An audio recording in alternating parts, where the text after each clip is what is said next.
All right. Brian's the only initial one when it happened in the moment to see it.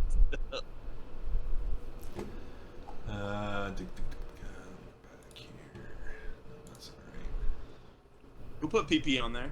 Who's PPing right now? Who's poo-pooing? What? Who's peeping what? You guys not see on the map on Roll20 right now? There's some PP there. Yes, PP. It was Jared. He just wanted to point it out because nobody else had said anything.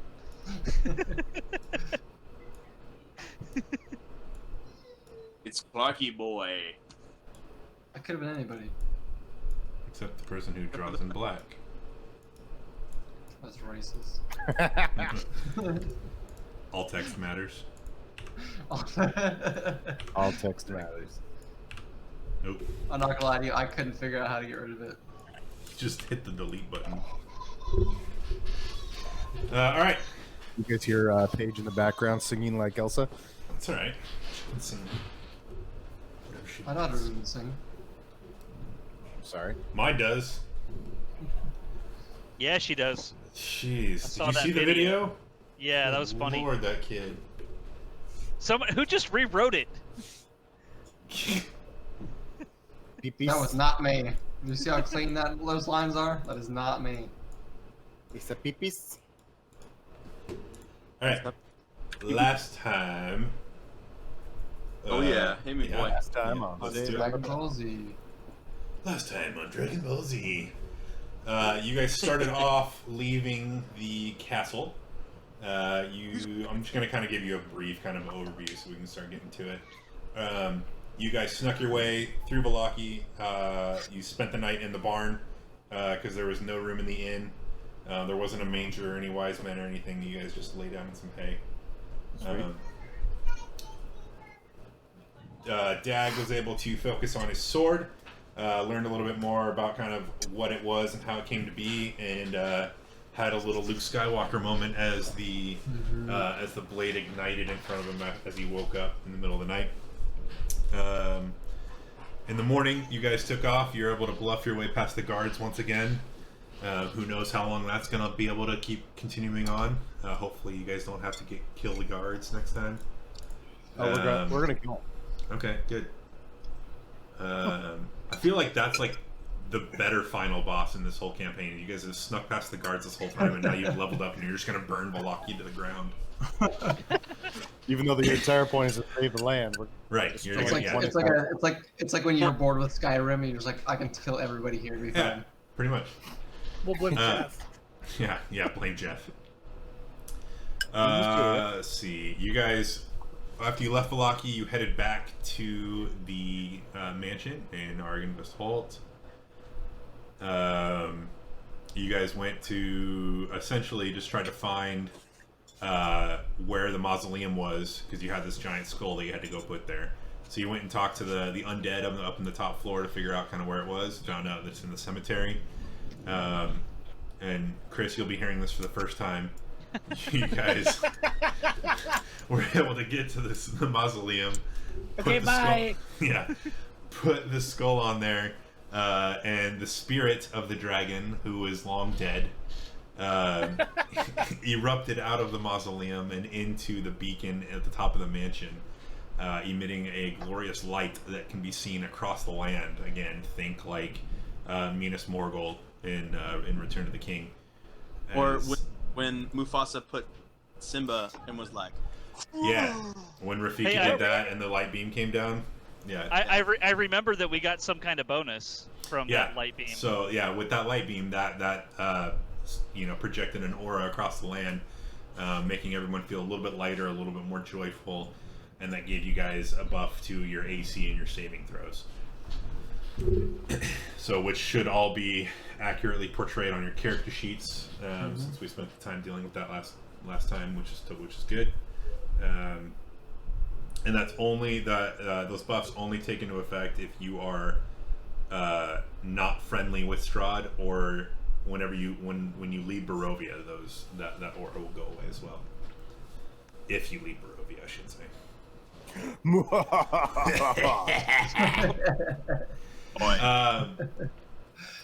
So, and after you guys laid everything to rest, you saw all the revenant spirits fly out of the castle.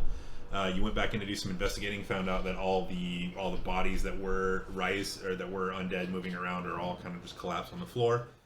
In the throne room area, the one that yelled at you guys to get out before, just as he was in the movie, the Jordan Peele movie. But his sword was laying down on the ground. Grim, you picked it up, so in your inventory you have a +2 greatsword. Other than that, Esmeralda did come and meet you guys in the lobby, or in the foyer of the mansion, seeing that the beacon had been lit, and Gondor calls for aid. Heck yeah. Yeah. So, and she kind of gave you guys kind of an overview of what's been going on outside of here, and it's kind of giving you the choice on what to do.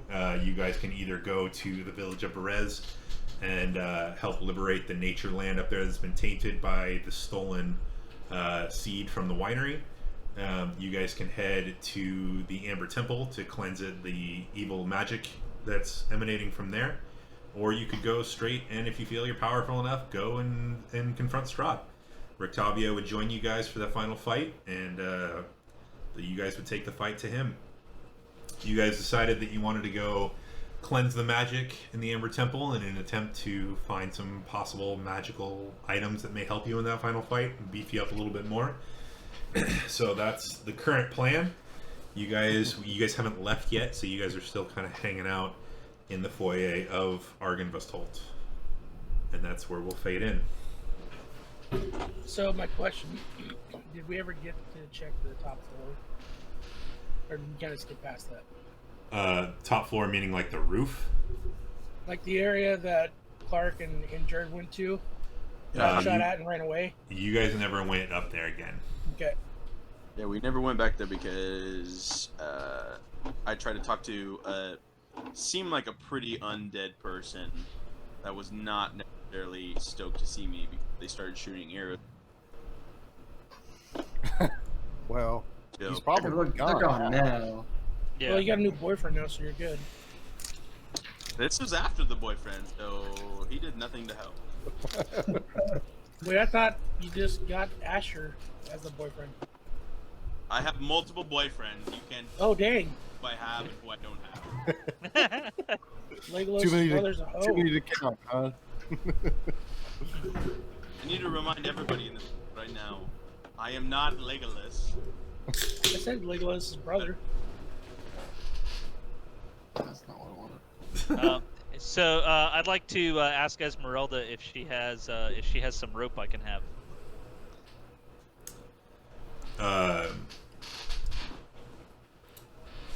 Yeah, she says, yes, I have a length that I have a bundle, the spare bundle in my horse outside. You can take with you if you think it'll help. What have you decided? She kind of looks at you expectingly, kind of trying to get an answer on what you guys are wanting to do for your next steps. We'd like to go to the castle and defeat Strahd. Just kidding, Brian. Just kidding. We can do it if you want to. No, I Is got everyone Brian. else's map black? So scroll down. I have it zoomed all the way out. I don't see anything. It's all black. Oh. Oh, your character's not on there. Hold on. I There we go. deleted it when I tried to delete Clark's drawing. Aw. Way to go, Clark. What? I mean, if I remember correctly, upstairs was an armory of some sorts that you guys ran out of. I think we should go check that out. That's See what if there's I'm gonna any- go do. Yeah. All right, let's go. Let's go check it out.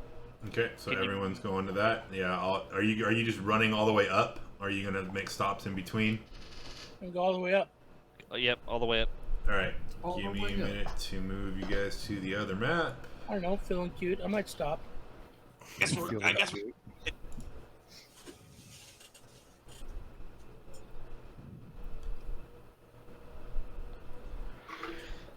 I'm old.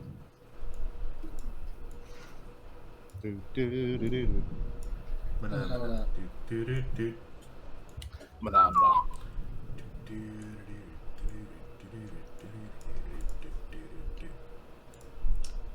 Need elevator music. Yeah, Oh, that's what I need to do. I need this music. they have some good elevator music in Roll 20. There it is. You gotta stop that. 'Cause YouTube's gonna mute me. Oh, you're putting it on YouTube, huh? Yeah. You're gonna get demonetized. I don't care Like, about making monetized money off of because this at all? last time Just whip it down. last time I put a video up that had copyrighted music on it, they just muted the entire thing. That's the worst. Jesse, do you remember when we did Night of Battle like years ago? It was a junior high event. I don't remember that. Oh, maybe Jared will. Jared, Was I there? Yeah. I don't think Jared. Do you remember Night of Battle when we did like those crazy videos? Of course I do. So we were just talking about like copyrighted music being played on this, like when I upload it to YouTube. The first episode of that got posted, YouTube just muted it Really? because it had the 300 soundtrack in there. Right? Yeah. I Yeah. remember that. That's so funny. Yeah, they were like, nah, you can't do that. Yeah. Okay, so you guys, back to the game. You guys should see now that you are all the way up on the top floor of this mansion. I gotta look up all this stuff is now. Is that dude supposed to be there, or But this is the top floor. I I don't thought the think I'm armory there. was above this one. This is the roof. This is like the upstairs where Jared and Clark went. I I'm think not I'm on that still in one. the hallway, Brian. It's yeah, Brian. It shows me they weren't definitely not on the Oh, roof. you are. Scroll up. Okay. oh, so wait, so the one with the hole in the floor? There we go. Yeah, so you're Yeah. going. Okay. You're going above the hole in the floor. Oh, okay, I gotcha. I'd like to go over to the giant ballista. Okay, hold on. I No. gotta find the chapter. Sorry. Okay, so- of... Before Brian, just to save you time, I no Lake speaks out to a Bali boy. My name's Sonny Yeah. Rollins. Can you please get it right? Bali. So he said he goes me and Dag have already looked at all this whole place. There's nothing here. You guys should trust us in terms of guiding the way towards higher spots because this place is taller than it is, and trust me when I say there's nothing on this roof. And then Okay. after that, I looked at Dag, looking for acknowledgement so my boy can say something. Oh, I'm already on my way up the stairs. Honestly. Wait, which stairs? The one in a minute. So right here? Over, So- okay. Again, guys, just be careful with where you're moving. Let me know where you're gonna move things as you do it. Yeah, the Oh, okay. So I'm gonna So- follow. I'm gonna follow Dag, and I'm gonna follow No Legs. yes. Where are you? So that was. And please follow me. So Okay. we're gonna head to this on the back end of this castle. We're gonna start heading up the stairway. Bri. Okay. Are all of you moving up there? Yeah. Okay. We're following. Yeah, I mean, yes, I'm going up there. I can't speak for everybody, but I'm going up there. I'm tracking.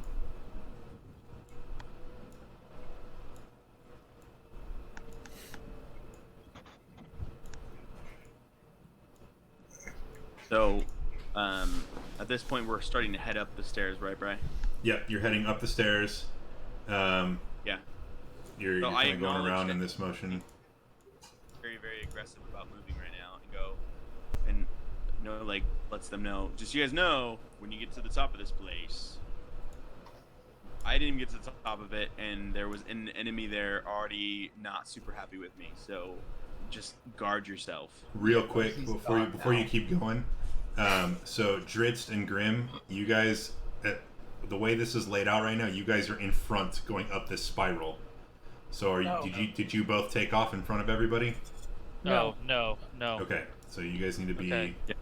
over here. You also Okay. need to breathe it out. Where's Dag? Dag, you should be in front with me right now. Okay. So the two of you, as you are making your way up the path, Dag and No Legs, I want you both to make dexterity saving throws. Okie dokie. Bless Clark.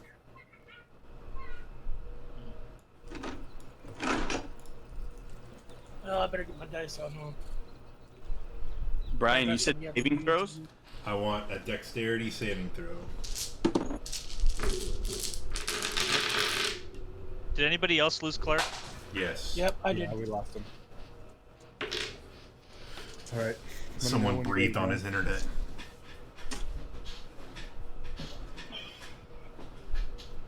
So, Brian, with my my saving on dexterity, which is a +8 on my saving throws, Yes, it is.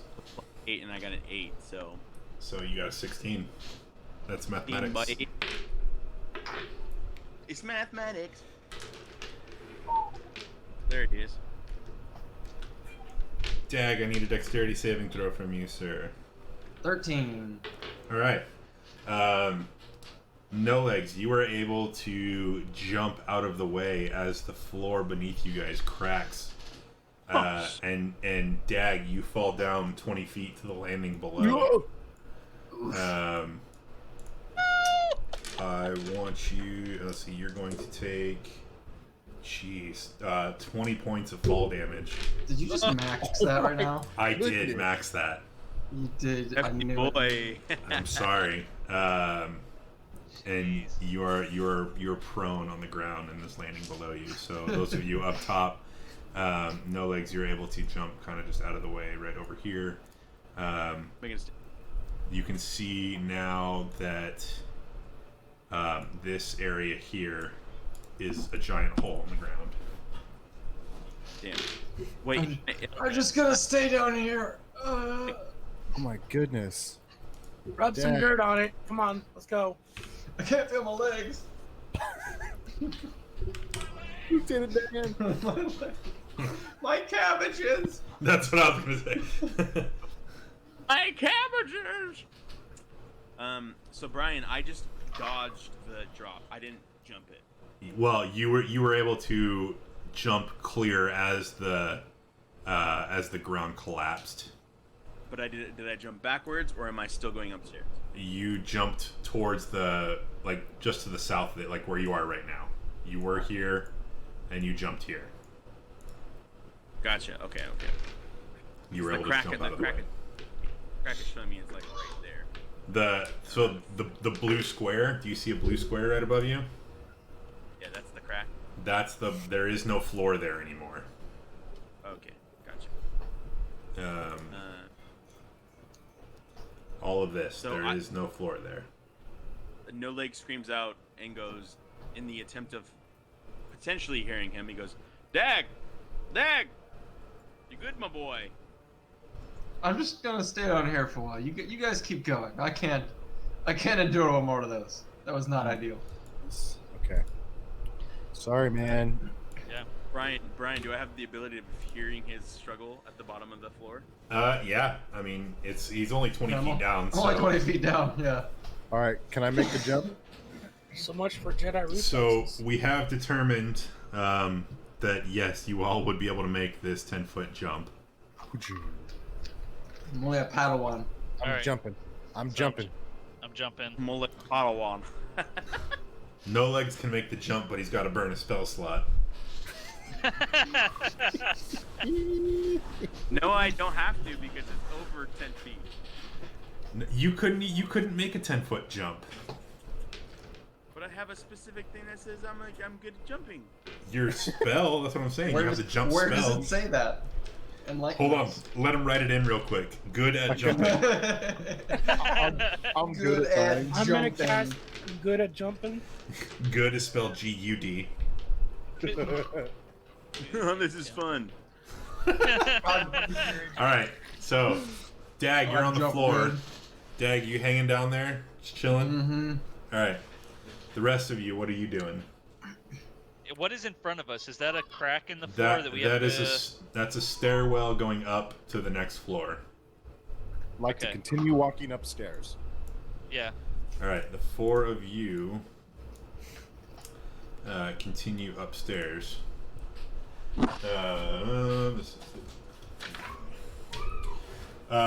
So wooden stairs climb to the tower's peak, which has stone floor and a 30-foot high pitched roof. Ravens roost on crisscrossing rafters, coming and going through small holes in the roof. 10-foot high, 5-foot wide arched windows are evenly spaced around the walls. Each window consists of a lead latticework fitted with small panes of transparent glass. Also, this area is lit up extremely bright. It's very hard to see because of how bright it is here, as this seems to be the source of the beacon, where the spirit had Brian, gone does that into. mean that I'm at am I at disadvantage because of how bright it is? I'm gonna say everyone's gonna be at disadvantage because of how bright it is. Okay. All right, so we're moving up to the top up here. If I can't see, I'm not moving. I just moved to the top of the stairs. Well, I mean, Yeah. like, if my guy's blinded by the light, I'm not moving. Well, we're not blind yet because we haven't gone into the room, right? Well, if you go to the top of the stairs, you're gonna be. It's kind of like, you know, when the light gets flipped on in a pitch black room and your eyes take time to adjust. It's like that, but Yeah. constant. All right, I'm going up. Okay. I'm staying put. Yeah, I guess I'll go. Yeah. Do, do, do, do, do. Take 40 points of blindness Yeah, right. damage. I'm blind. Your eyes are permanently burned out of your skulls. It's like you just looked into the Ark of the Covenant. Yeah. You're a Nazi? Grim, are you staying in the stairwell? Yes. Okay. What's going on with No Legs? I don't know what's going on here. I clicked on something I shouldn't have. I don't know. Yeah, you did. Let me see if I How can did I fix do it. that? All right. I don't even know what I just did. All right, I fixed you. You're good. So Brian, Okay. Myself since we're blind, I see things, but I'm pretty sure I'm not supposed to see things because I can't see anything. Well, yeah, this is. I mean, I can make it all black for you if you want. You just don't see anything. Theater of the Okay. mind. Yeah. Okay. Hey, what's going on there? All right, what are we Yes, doing? clearly. I'm gonna start heading back down to help Dag. All right. So you head down. Are you going all the way down to Dag? Yes, I'm gonna go Okay. down to Dag to help him. You go down. You make the jump. No problem. I'm not gonna fall. Right. Yeah, you make the jump. You go down. Okay. What are the other three of you doing? I guess searching the room. Yeah. I'm looking around to see if there's anything of interest. Right. Like what's our field of vision right now with our inability to really see? Like how far in front of us can we see? I mean, you can barely see 5 feet in front of you at this point. Okay. Like you're having to cover your eyes and like look down. So It's like still hard like to I see. can kind of see Sunny right now, but not really. Like I can Right. see like Yeah, his yeah. form. Yeah. Okay. All right. Yeah, Brian, can I start observing the room? Like, Yeah. can I like? jump If you guys along all want to make investigation checks, go for it. I am making an investigation check.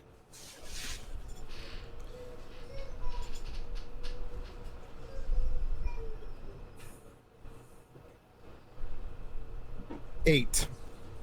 Okay. I rolled a 1. Classic. Damn it. Classic Sunny. You know, when we play Magic the Gathering and I roll really bad or draw bad cards, they call it Jesse Fingers. Nice. I got a 2. Adam, it's I like would a al- Becky shot. Yeah. Yeah. I would also like to do an investigation check. Yeah, I said all. You go ahead and do it. Okay. Okay. So I got 16. Okay. Do it with disadvantage because you guys are blind. Oh. Okay, so I have like a negative 900. So then What? I'm at 12. I'm at 12 then All right, with disadvantage. Jared, you have a +1 to your investigation rolls. Yeah, but you said it was a minus, and I also rolled a 1, so... Okay, Two so ones. yeah, so you What is have wrong with yours is my- a 2. I got 2. These stairs are great. Perfect. All right, so But must Son, just roll investigation too. you guys aren't doing any investigating down there. All Investigating the strength of these stairs that I'm Yeah. on now. Sonny, with your roll, you look around, and it's just the only thing you can see is, I mean, there's nothing really in this room other than just out the windows. You can kind of see a small town in the distance in a windmill. Is that home?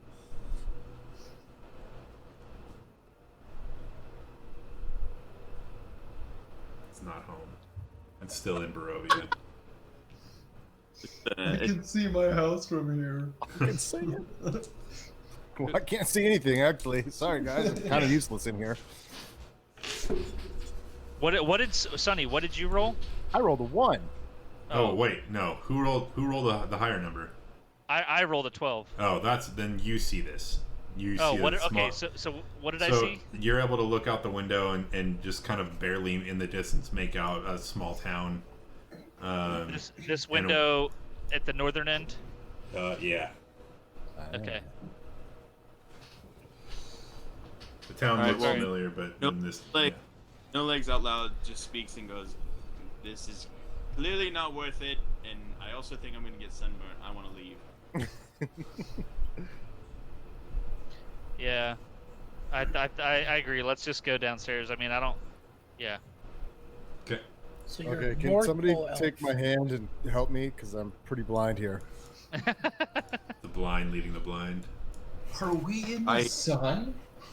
To Sunny Ballsack, I put out my pinky, let him grab onto it. I yell up, Marco. All right, so the three of you go down the stairs, and then let's do this. Instead of No Legs, Sunny and Drit, let's make dexterity saving throws, please. Okay. With advantage or disadvantage? Or I mean, sorry, with disadvantage. No, just normal rolls at this point. 22. Okay. Yeah. What do we roll in dexterity? Dexterity save. You got this. Okay, so 12. You rolled a 4. Sure did. hey, Yeah. so Brian, remind me, am I adding my dexterity modifier? Or I'm doing No, the it's saving dexterity throw. saving throw. Saving Okay, throw, so so then plus I'm 8. I'm at 21. Okay, so Sunny and Dritz, you guys were able to make the jump no problem, and with your high rolls, you were able to, as No Legs jumped off the edge, he clearly wasn't going to make it unless you guys reached out and grabbed him, so you guys were able to grab him right at the edge and pull him back on top of you guys, so... We got you, man. We got you. It's okay. White elves can't jump. Yeah. You guys make it down the stairs. You I guys... feel like Legolas would have made that. Don't bring up my cousin. So Grim and Dag, you see your three companions looking a little bit tanner, coming down the stairs, back over and meeting you guys there. Did you guys lose weight? Something different about you guys. Well, I'm blind, so that's new. I Mind if I call you Ray then? Yeah. comment and said, "Being woman." How are you doing, Dag? What's going on down here? I think I got hemorrhoids, but I'm okay. Yeah. All That's right. too bad. I'm sure somebody in Velaki can take care of that. But first, we got to get caught and go to jail. Yeah, let's get out of here, man. I'm hurting. I'm gonna cast. Let's see what it'll be. Well, I have a potion of healing that I think would be. Oh yeah, I do too. I think. You sure you don't want to save that for later, for emergencies? Yeah, you might want to hold on. I have one. I'll take the one I have, and that way you can keep yourself good and healthy. Sounds good. I'm Let's gonna do cast level 3rd Cure Wounds on them. On that. Okay. Before he takes his potion. I drink the potion out of spite. Just. All right, so that's 3d8 plus 4. Yep. Oh, get my dang. die 8. You took 40 points of damage on that fall? I have a 20. Oh, just 20? Mm-hmm. Should have done that one then. You can take it to 2nd level if you want to. Yeah, I'll go 2nd level then. Okay. Because I only have 2 die 8 right now. All right. 2d8 plus 4. So find the other one. Come on, sack.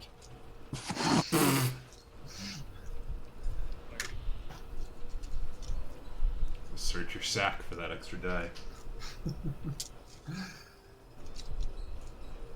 What the hell is it? I'll just roll twice. 6, 8, and 4. So 18 points of damage, or 18, heal you for 18. Nice. Nice. Thank you, sir. Still want to drink that potion? No. You gotta get that extra 2 points though. Alright. I can walk it off now.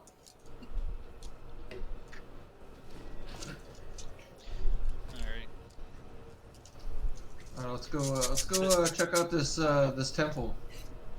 Yeah. let's go.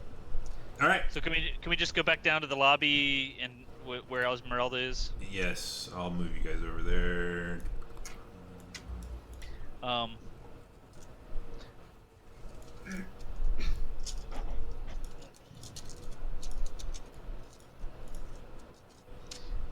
So, all right. So I want to ask Esmeralda. Hey, do you have any other supplies that might be useful to us on our journey, like any kind of potions or anything that besides the rope? BRB. She says, not at this time. I had to use the stock that I had on my last trek.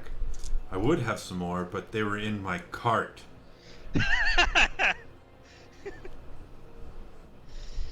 Touche. Was the cart Well, named as long Katia as we're too? not So bitter. she and she kind of just tosses you the length of rope. How much rope? It's a good it's like a 4 normal it's a normal 10-foot just bundle of rope. Okay.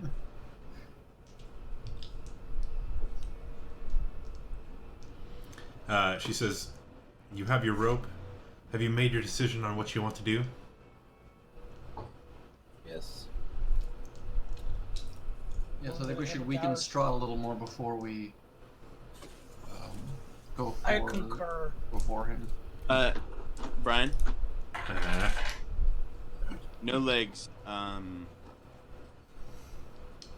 legs approaching her very slowly and oh swiftly. god. Uh-huh. Someone's gonna die. Hey, Or get laid. And, Brian, am I adding hempen rope or silk rope? Just hempen rope. Chris, You I'm can in the smoke it middle later. of dialogue. And I approach her and I go, hey, how are you doing, with the whole cart situation?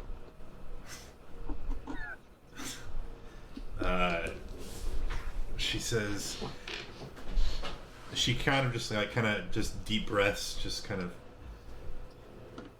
I'm getting over it. Yeah. What? That's not what a woman would say. About Yeah. time. But there's a magical aura of joy kind of emanating from this place, so it's kind of helping things. I then continue and I just say, gotta be so hard, having to have such a different change in your life, something that was so important to you, and these and then I aggressively stare at everybody in our group and I go, I start "These walking outside. baboons have really affected you, and you know, it's really important for me to make sure I make things right for you." I immediately start making monkey sounds out of spite. I do too. And He starts smacking the wall. I just kind of say out loud, careful, your boy Escher might get a little jealous there, buddy. I don't think it's just his boy. I think it's his lover.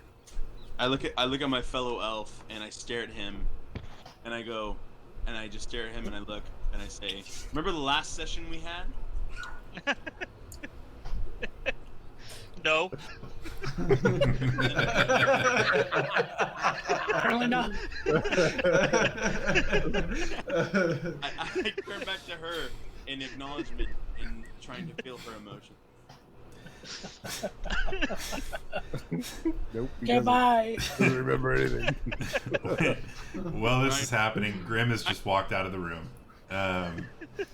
She, she's looking at you. She says, "Yes, it is hard. My only supplies in this world have blown up, and the only companion I've ever known is dead. But I have to look for the greater good at this point. It's what's done is done." I look at her in acknowledgement of the situation, and I tell her, "Is there anything I can do to help this situation?" Kill the devil. I then put up in an awkward, very, very awkward situation of not reading the room really well. I put my hand up for a high five. She just kind of looks at you awkwardly and doesn't know what to do, so she kind of holds her hand up in a saluting motion. And I very friendly but aggressively go in for it. Just bah! She kind of recoils a little bit and just looks at her hand and looks at you and shrugs her shoulder, and she says, "So the Ember Temple it is then." Yep. Me and Dagger still Yeah, I followed Grim outside. Right. So she looks at No Legs and she says, "Gather your monkey companions and head on out. I would head out quickly. It's a long journey, and up the mountain it's going to be a cold and dangerous one." I just walk past Esmeralda and I give her a high five as well. she just kind of holds her hand up as you approach her, and she's kind of more ready for it this time, but she doesn't she doesn't reciprocate. She just holds it there, and so you just slap a hand that just doesn't move. Well, I don't just give a high five. I slap the hand and hold it, and then just look her in the eyes and be like, "Let's do this." She's just looking at you confused, has no idea what this ritual is. Just, okay, let's go. And I just walk Real by, quick. I go, slap hands, and I'll leave. I feel the need for speed. Real quick before we go, I run in there, try to give her a high five, but hit her forearm. Yeah, you have to jump up and do it. Done. Can you make him roll for that high five, please? Yeah, let's do it. Let's roll. Let's see where you hit This her. is a That's an sacred 18 on the ritual. die. Okay. Is that an acrobatics? Yeah. So 20 then. Okay. So yeah, you're able to get up there, and you since you're still I hit her short, and elbow? she hasn't moved her arm, so you kind of hit her right on the forearm. Had to Hurts climb my up her best. thigh to Yeah. Nice. I mean, there are worse places to hit her. Brian, as I'm walking the door, I turn back at her and I just give her a nice, super slow, super solid, aggressive wink, just like. Roll a performance check. Oh boy. Hell yeah, let's roll. Too bad you don't One. have Sonny's cape of billowing.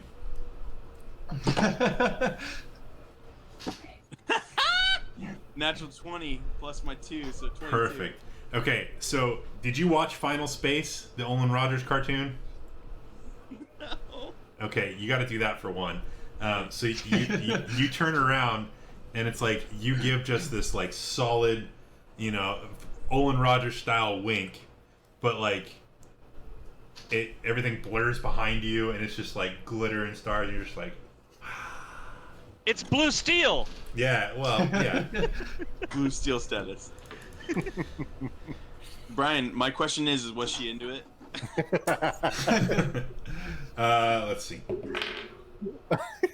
She kind of gives you a smile. Yeah. Yeah! Okay, let's go.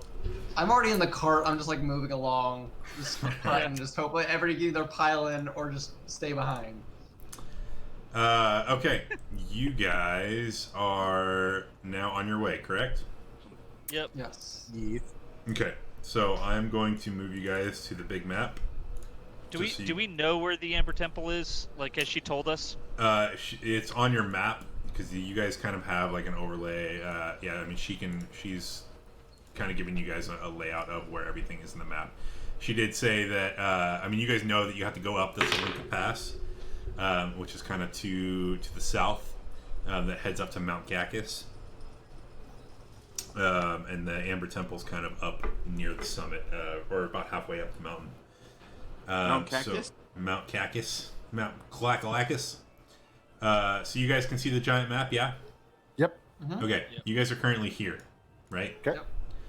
The Tsolenka Pass is, well, the Amber Temple is here. Okay.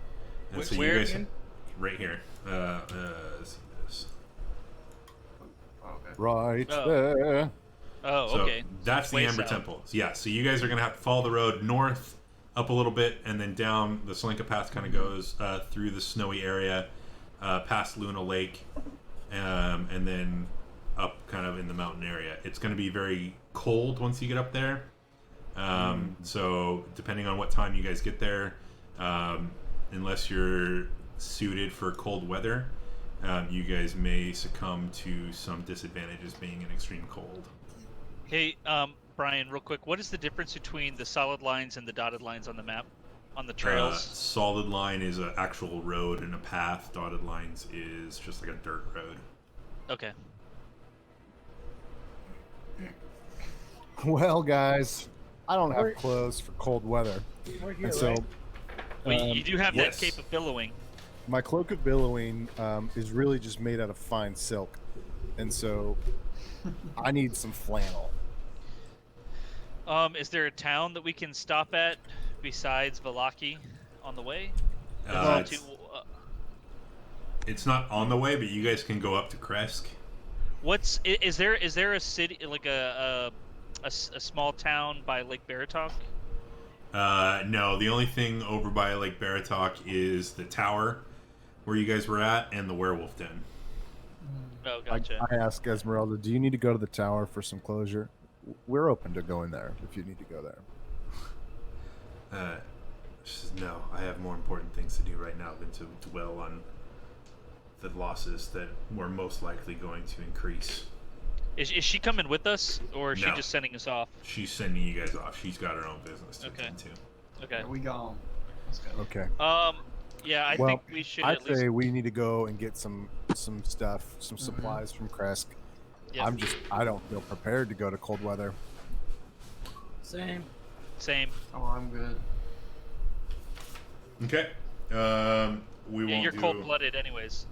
Yeah, I'm a Go, frost. I'm a dude, frost Kresk. boy. Frosty boy. Frosty Uh, Frosty. All right, so we unless you guys want to, we can kind of just montage this. Yeah. Montage, Yeah. my boy. So basically, you guys are going to spend the travels,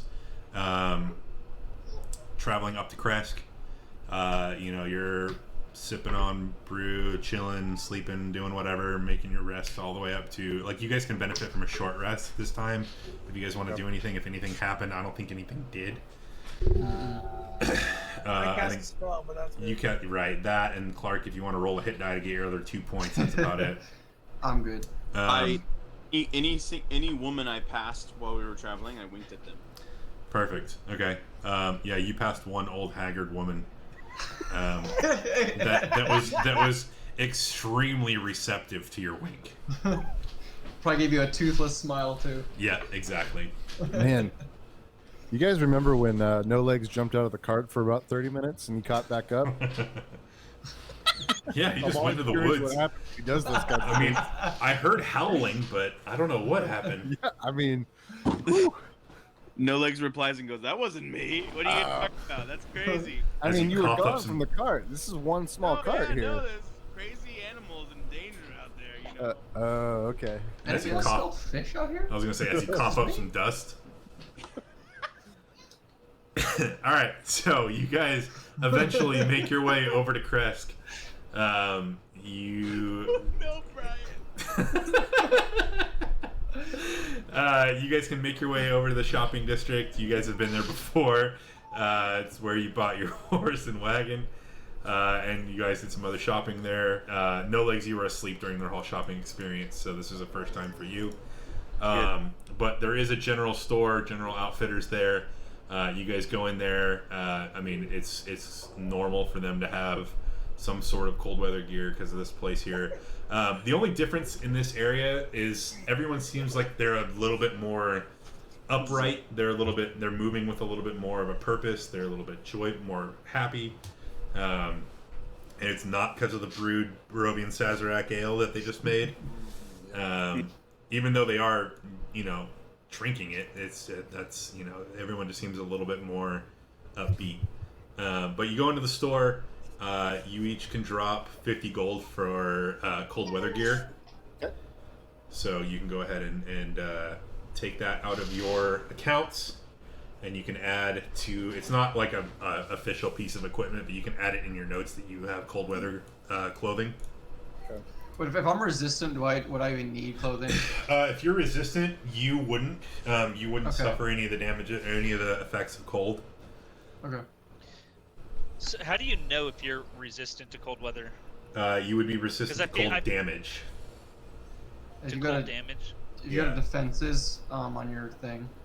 On the Because I top feel right. like I feel like Dro typically, like the Underdark is pretty cold. So I was just curious. I was trying to do some research, but I couldn't find anything. Yeah, on your sheet, you do not have any sort of resistances or immunities or anything to any of that stuff. It looks like for cold, only Dag is resistant to cold. Okay.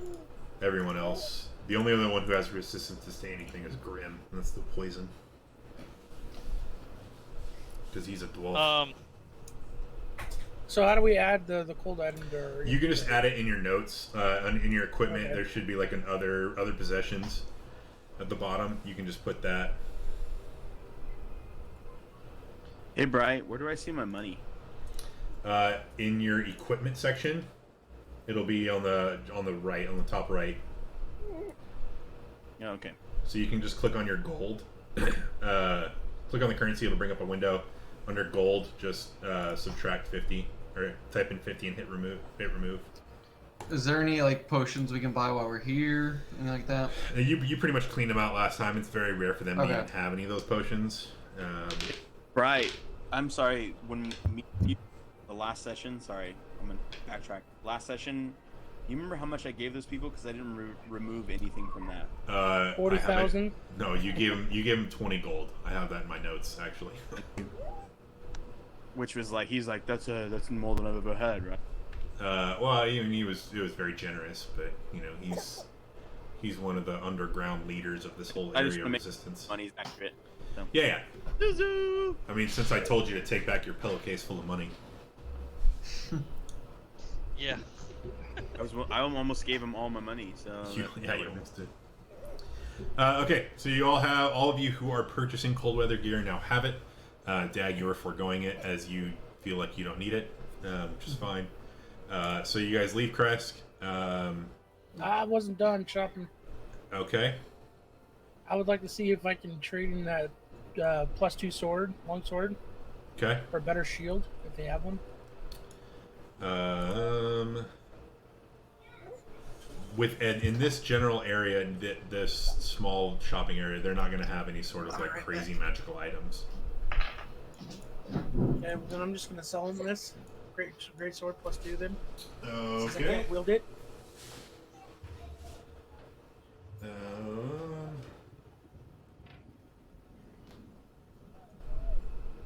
Look up how much that's going to be. 7,000 gold pieces. It's over 4,000. What actually really happens is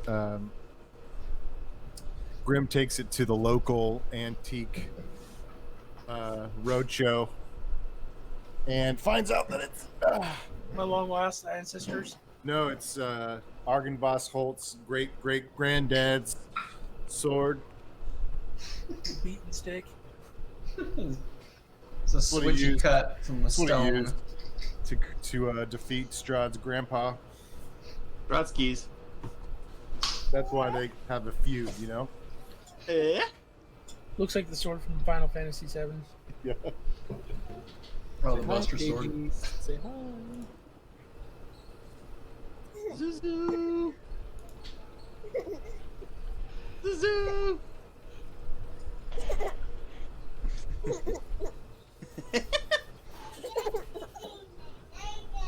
Good night, Scoops.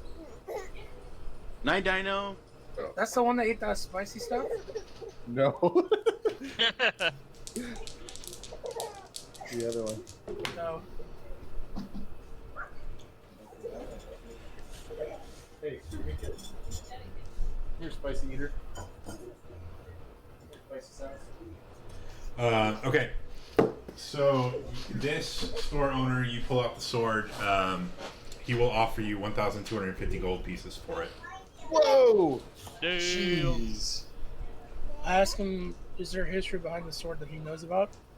Before I sell it to him? He looks at it. And he says, I'm a humble shopkeeper. I'm not gonna know any of the history behind any of this stuff. If you're selling me a powerful sword, all I have to do, I'm just taking it at your word that this is what it is.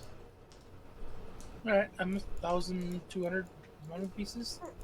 Yeah, 1,250. 1,200. Jeez. Next round of drinks is on Grim. Yeah.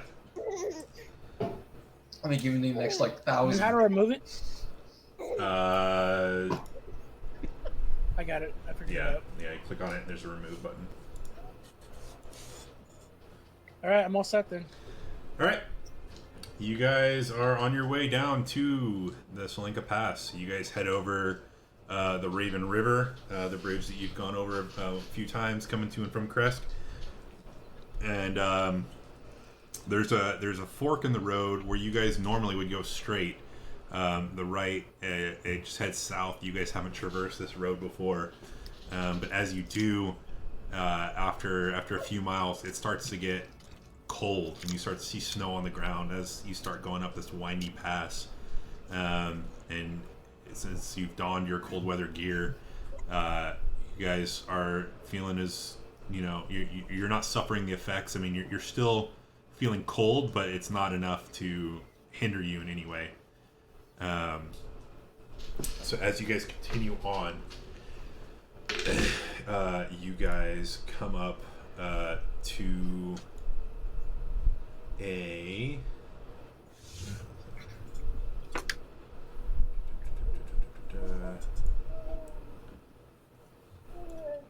I'm gonna move you guys over to the map. It's gonna be black, but Okay. not where you're at now. But I have to move it. So.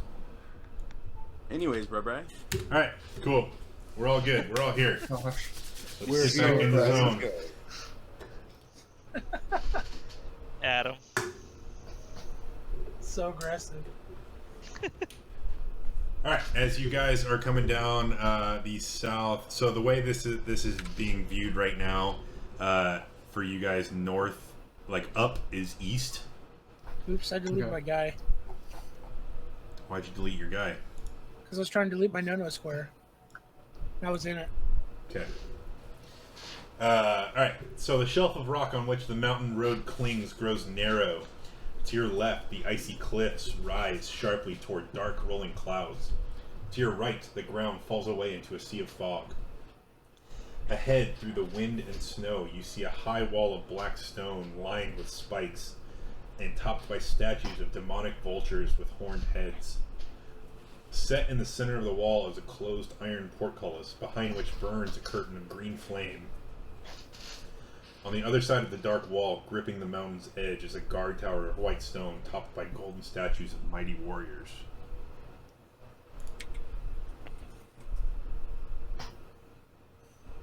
Alright.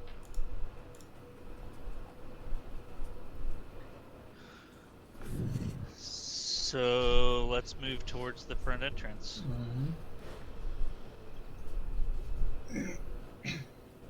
So move forward. Okay, you guys are moving forward. There's a closed portcullis behind which there's a curtain of green flame burning behind it. I'd like to look around the outside of the portcullis to see if there's any like levers, pulleys, or anything like that to try to. You're approaching the portcullis. Yes. Okay, so but I'm not touching the portcullis. Right. I'm looking around the outsides of it. All right. So as you approach the portcullis, the shriek of metal on metal echoes throughout the area as the portcullis starts to rise on its own. All right. Real quick, does anybody know the velocity speed of the African swallow? Your speed 43. African or European? African swallow is probably about 15 miles.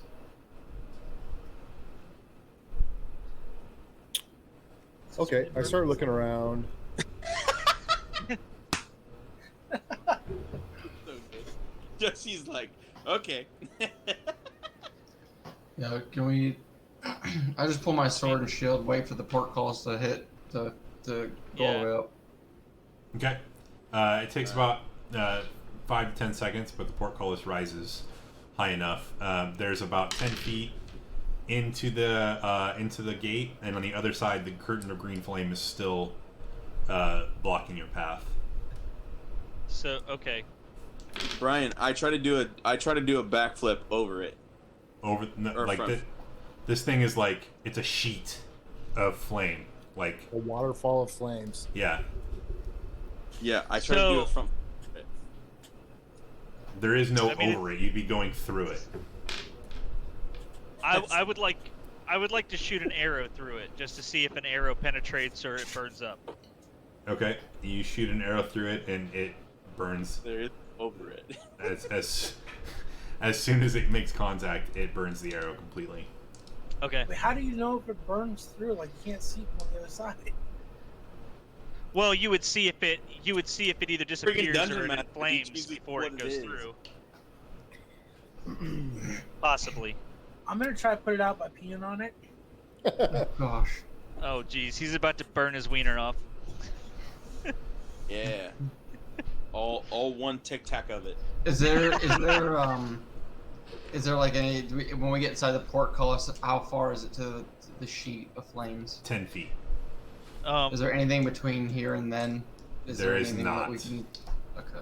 I'd like to as I like walk through the portcullis, like leading towards the green flame, I'd like to check the ground around me to see if there's any do like an investigation for any kind of traps or maybe foot switches that you might step on. Okay. Go ahead and roll investigation. 18. You do not find any traps. I would like to do an Arcana check. Okay. To What see do if there's any kind of magical item in the area that is controlling this. Okay. Go ahead and roll your Arcana. 21. Yeah, you can tell that this curtain of flame is in fact magical. I seem to recall that Grim Hey guys, was able to. this is magical. I don't know if you knew that. It's a magical. I'm just gonna metagame real flame. quick, and does anybody have dispel magic? Well, I seem to recall that Grim Grim was able to drop some water on that little gooey slime thing that we fought not that long ago. Yeah, but that's only 30 feet high. Oh, this is 60 feet, isn't it? Yes. Okay.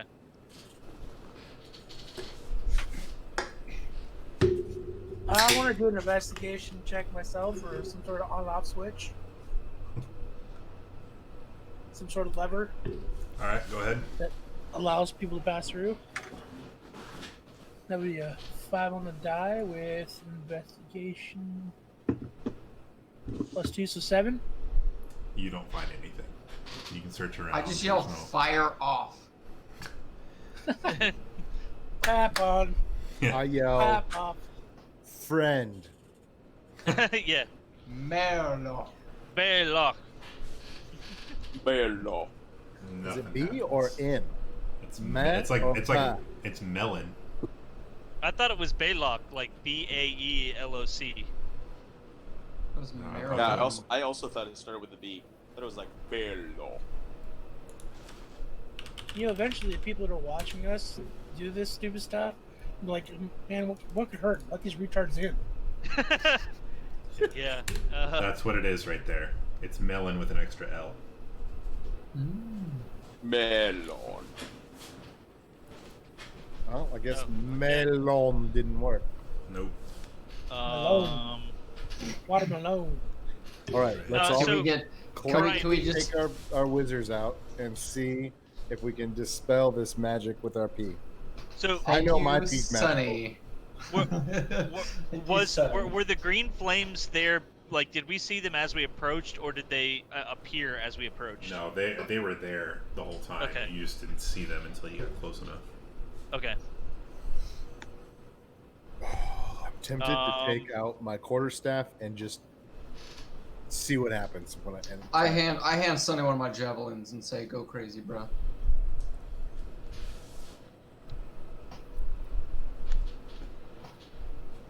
Brian, on this map, it shows us that there's like literally like these side pockets. Can we just walk Side around pockets. No, well, that's like if you're going. It's like sheer cliff. So yeah, those are cliffs. On the left side, they go up. On the right side, it goes down. I mean, you could try to traverse up and around it. So But there's yeah, risk of no you legs, falling. no legs in super sexy fashion. I like look at everybody and I'm like, guys, give me a second here. I'm gonna run up this wall, and on the this oh I freaking click it. Just as long as you don't have to jump. Anyway, the left side, I'm gonna run up that wall and I'm gonna go on the other side and see what happens. Okay, Wait. so But it's about a well, it's gonna be. Okay, I got it's some gonna, music for him. all right. It's gonna be tough to go ahead and run up there. Sorry for an advertisement. What's happening? What is that? I don't know. I look at Sunny and said, "Did somebody give No Legs skooma again?" Here we go. I got him some music. That is loud as hell. Oh my gosh. Oh my god. All right, that's This done. is Enough. total cancer. Is that better? I don't even know what's happening. I'm just trying to. My train of thought is gone. All right, No Legs, you are going to attempt to run around the gatehouse. It's going to be extremely hard to just run across it straight up, so you may have to do a little bit of shimmying around it.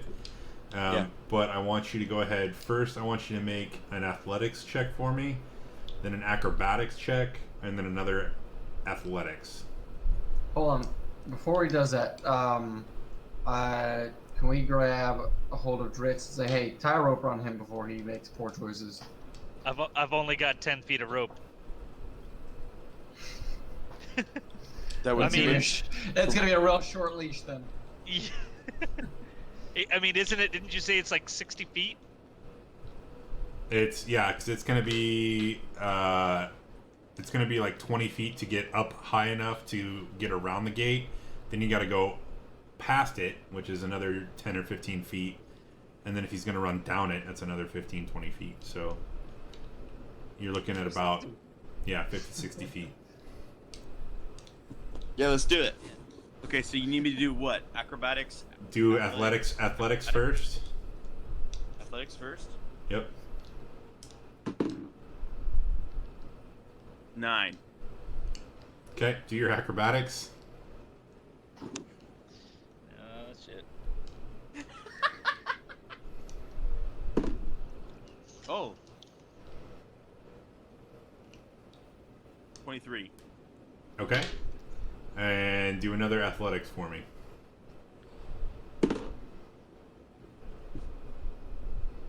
11. Okay. You are able to get up high enough to where you can get around the gatehouse. And as you are passing the gatehouse, as soon as you traverse the last section of the gatehouse, you hear to your right, everyone else you kind of hear above you, stones start to crumble, and a loud cry of a bird as the two statues above you come to life Oh, jeez. All right. and attack. So let us go ahead and roll some initiative.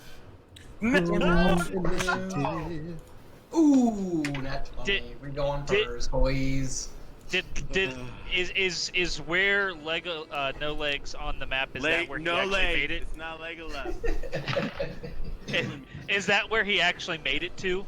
That is where he is at. Yes, that's where he made Okay. it to. Okay. So right now he is not in your guys' line of sight at all. Right, I got 11 Okay. with my initiative. Grim, what did you get? That is 13. Dritz. 14. Dag. Can I go pee really quick before I take it? Yeah, go. No, you caused this. Yeah. Dag, what'd you roll? Nat 20. For a total of... 20. I have zero zero initiative. initiative. Sonny Bollins. I got a 9. Alright. Dag, you're up first. Nice. And they're above me, aren't they? They are. They're on the ledge above the gate tower, so they're about 40, 50 feet up at this point. Oh, there's literally nothing I can do. Awesome. Can I just ready my action so if one of them drops down, I will just attack with my sun sword? Okay, yeah, so if one gets in range of you... Yeah, I'll just hold action Attack with your until sun sword? one possibly drops down on us. Okay. It is the one on the left's turn now at this point. And seeing that No Legs was the one that triggered it, it is going to jump down, fly around near him, and it will... what was this?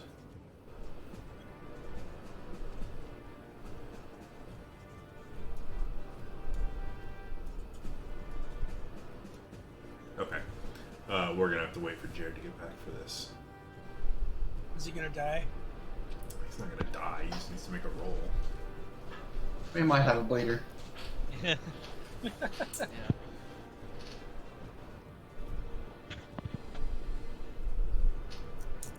Brian, when this is all said and done, will you please tell us the easy way to get those flames to go away? Yeah, definitely. I'm gonna No, cast Spirit to die. I want to know. No legs. Alright, No Legs. The Yeah. the Vrock on the left, closest to you, has jumped towards you, is flying near you, and in your direction. It kind of like, you know the meme of the seagull that rears its head back and then just blares out? Yeah. That's what this thing is doing to you. And it just lets out a huge, horrific screech. Can you mimic that for me? I just did with my hand. It goes like this, and it goes. Rah. No. You know what I want. You know what I want. Oh my gosh. There, I'll take it. Cool. So it looks in your direction and lets out this horrific screech. I need you to make a Constitution saving throw, please. Jeez. You have a -1 to that. How do you have a? I sure do. Wait, how?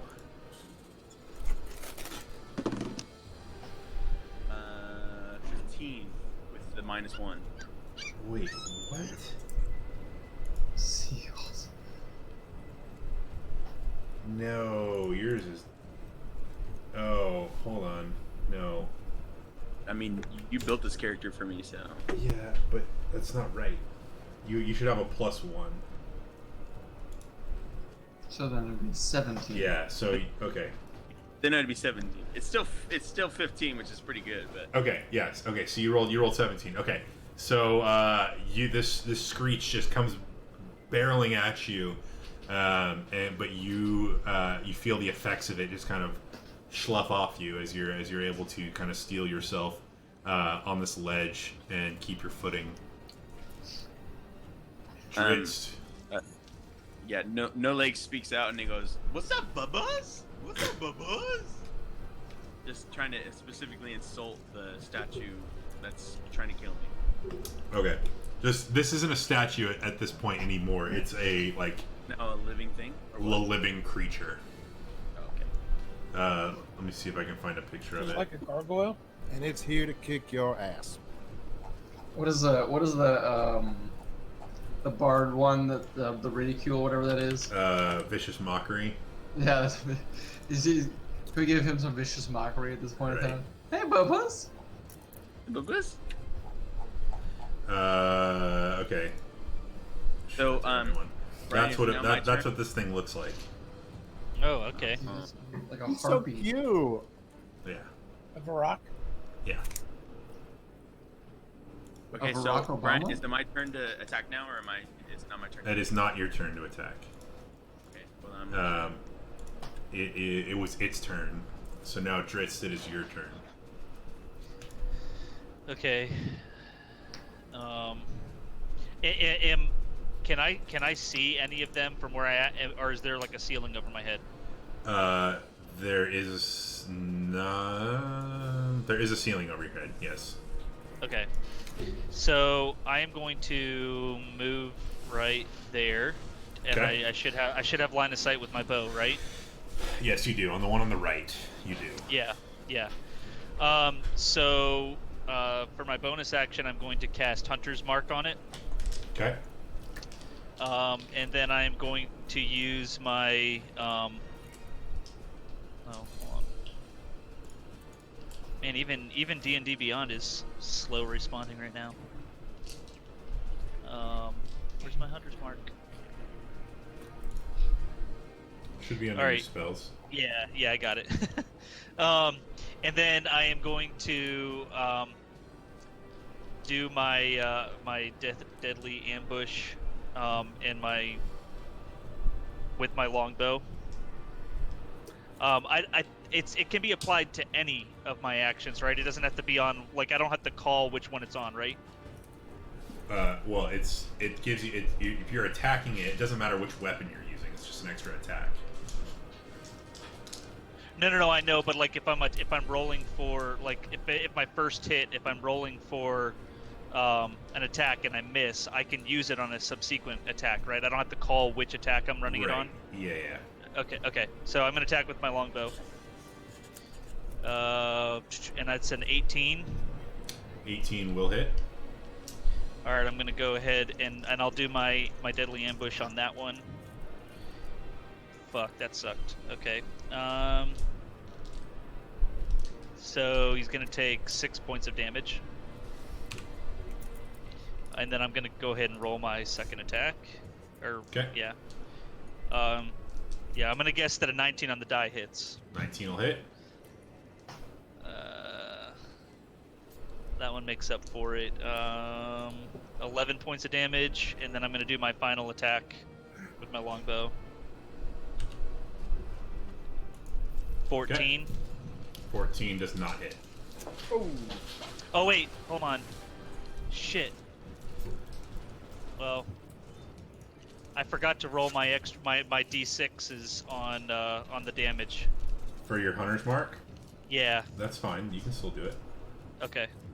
Is it It's just 1d6 per hit. whenever you hit? Okay, so go ahead and roll 2d6. Yeah, so that's a total of 9. Okay. And then I'm done.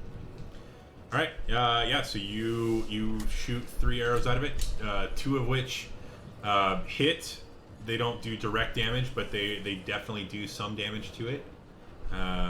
As Vrock screeches back at you. Grim, you are up, sir.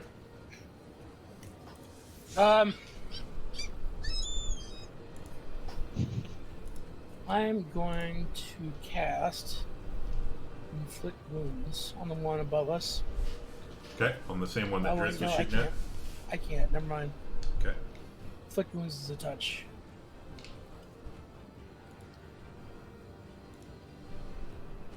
I'm just gonna ready action. Okay, what are you readying? Axe and shield. Okay, if he comes in melee range, that's what's gonna happen. Yeah, I'm gonna move over here. Okay. The one on, the one above you guys is now its turn. It is going to jump down next to you guys on the right here, and then I need. It's gonna look at you guys, and it's gonna do the same screech that you heard the other one do.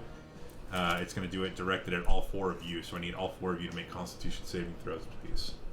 Oh, is it coming in melee range though? Not of you. Okay. Do I get a react? Oh no, I'm not. It's never mind. He's not. He's not. Never mind. Okay. Fuck. What was the save? Constitution save. Yeah, I got 6. Okay. 23, Brian. 23 for Sunny. Dag. 14. Okay. Grim. 14 die plus 5, so that's 19. All right. So the 3 of you, other than Dritz, you guys are able to withstand the screech, but Dritz, it's just a little bit too much for you, as you just stand there. You're just stunned at this point. So right now you are stunned. Did I lose concentration on my hunter's mark? With the stun, yes. Okay. So you will lose that. Let's do that. So this guy is no longer hunter's marked. So right now you are currently stunned until said otherwise. Okay. No legs, sir. You are up. Yeah. So I specifically aim for the right wing with my bow. I pull out my bow, and I specifically aim for the right wing of this animal, this creature, in attempts of shooting at it. I would hope that's why you're aiming at it. Yeah. Just a thought. Okay, cool. Shooting at the right wing. Let's go ahead and roll. What am I rolling for? You roll a d20, roll the hit, and roll a d20 plus 9. 7 plus 9. 7 plus 9 is 16. 16 will hit. Yeah. I need to roll for damage now. You do need to roll for damage, so that's 1d8 plus 4. 1d8.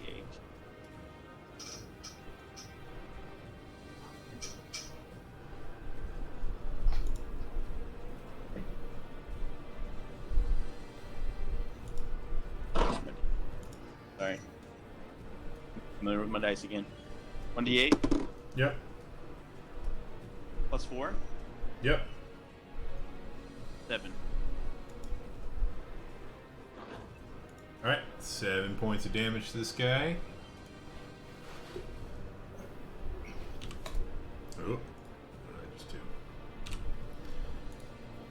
Okay, your arrow hits. You got another attack you can do. I'm gonna hit the same. I'm gonna hit the same wing. Okay, go for it. Trying to bring this dude down.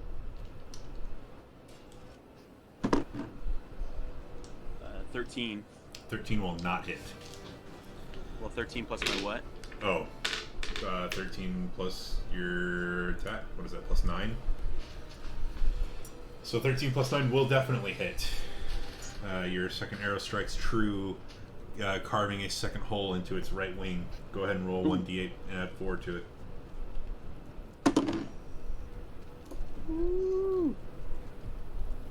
Add what to it?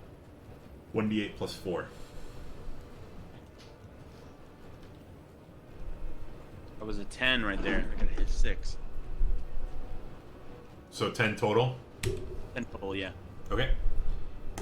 Alright, so yeah, you do... It's not as big of a hole. Like, both of these shots aren't as big of a hole as you'd think they would normally do. But you do pierce through them. He's still able to kind of fly normally right now.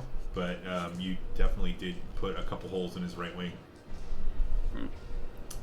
Do you want to do any movement or anything, or are you done at that point? Is it this little tower, like this little bridge here? Is there any coverage at all? No. As soon as you hop up, I mean, you can't hop up there from where you are anyway. It's still quite a ways up. Okay. Yeah, I kind of just puff out my chest and I just stay there. Okay, standing your ground. Sonny Ballins. All right, I'm gonna cast Blur on Good myself. good old classic Blur. Just No don't. classic Blur. Ah, man, I don't like being close to you, Mr. Buzzard thing. Blur. Blur. And then I'm gonna move over here. Okay, it gets to roll an opportunity attack against you. It's With going to reach disadvantage? out. Yeah, with disadvantage. It's going to reach out with one of its talons and attempt to hit you. A 10 does not hit you, does it? No, it does not. Alright, he misses. Blur pays off once again. I'm assuming that's like 30 feet right here. Each square is 10, so... Was there? Yeah, that makes Yeah. sense. Okay, great. Cool. Alright. Dag, you're up. Alright, I'm gonna move into range over here, and then I'm going to want to smackaroo this bro. With my first one, I'm going to let's see, I'm going to use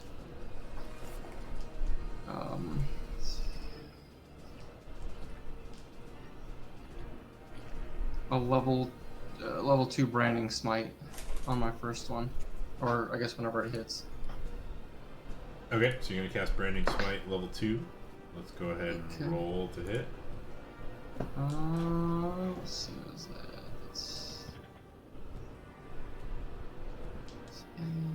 It's 14. 14 does not hit. Oh man. So you still have your Branding Smite for now. It lasts up to a Right. minute, unless you lose concentration.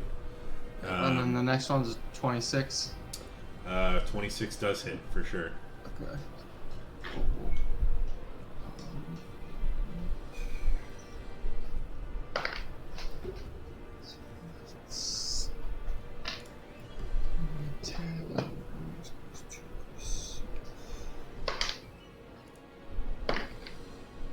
And then, so that was 10,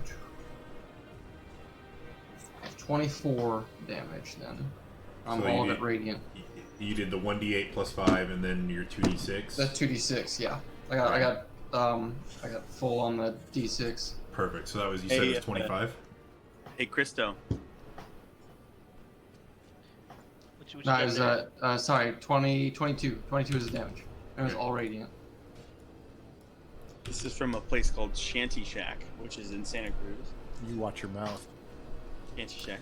They're known for their fermented ales. is a mixed fermented blackberry sour. Oh, yeah, that sounds good. 6.0%, and I've been holding on to this for 2 years. Nice. All right, so Dag, as you activate your sword, you feel kind of a sense of bravery and gusto come like emanating kind of from the sword, kind of transmitted to you as you light your beam. And your first attack, you swing at it, you miss, but your second attack, as you come back, you strike true, and you sear your attack just goes right through this creature, dealing the full amount of damage to it, and it reels back in pain. Nice. Got him. The one on the left that's facing No Legs, it is now hi. It is going to rear back once again, but instead of letting out a screech, it's just going to exhale a cloud of spores on top of you. Sorry? Yeah, you heard me. I need you to make Word. Yeah. He farted on you, basically. I need you to make a Constitution saving throw again, please. So about some poison damage. Am I actually +1, Bri? You are, yes. Okay, even though it says -1. Refresh your page. I fixed it.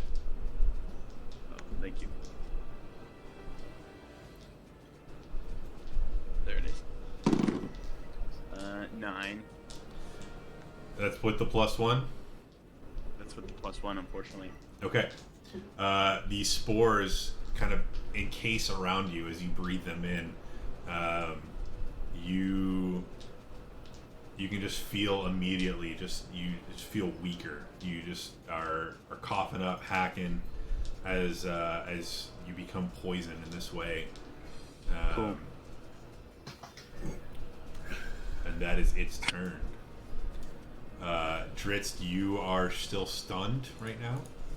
Okay. So we're gonna move on to Grim. Alright, I'm gonna move up there and I'm gonna touch it with some inflicting wounds. Level 4. Okay.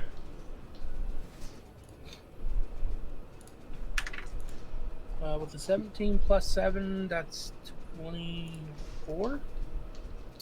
24 Right. will hit. Yep. So 6 die 10. Jeez. 7. 3. That's 15. 22. 25. Woo! 47 points of damage. And what kind of damage is this? Inflict wounds. It says a melee spell attack against a creature you can reach out and hit on to necrotic damage. Necrotic. Okay. And how much was it again? 47. 47 points of damage. Perfect. Jeez. So yeah, you go up and you tickle this thing, and it is not happy. It is. I mean, it's just that was a huge blow that was just dealt to it. I mean, it's yeah. He's not looking good. Is there anything else you want to do on your turn? Survive the bonus actions.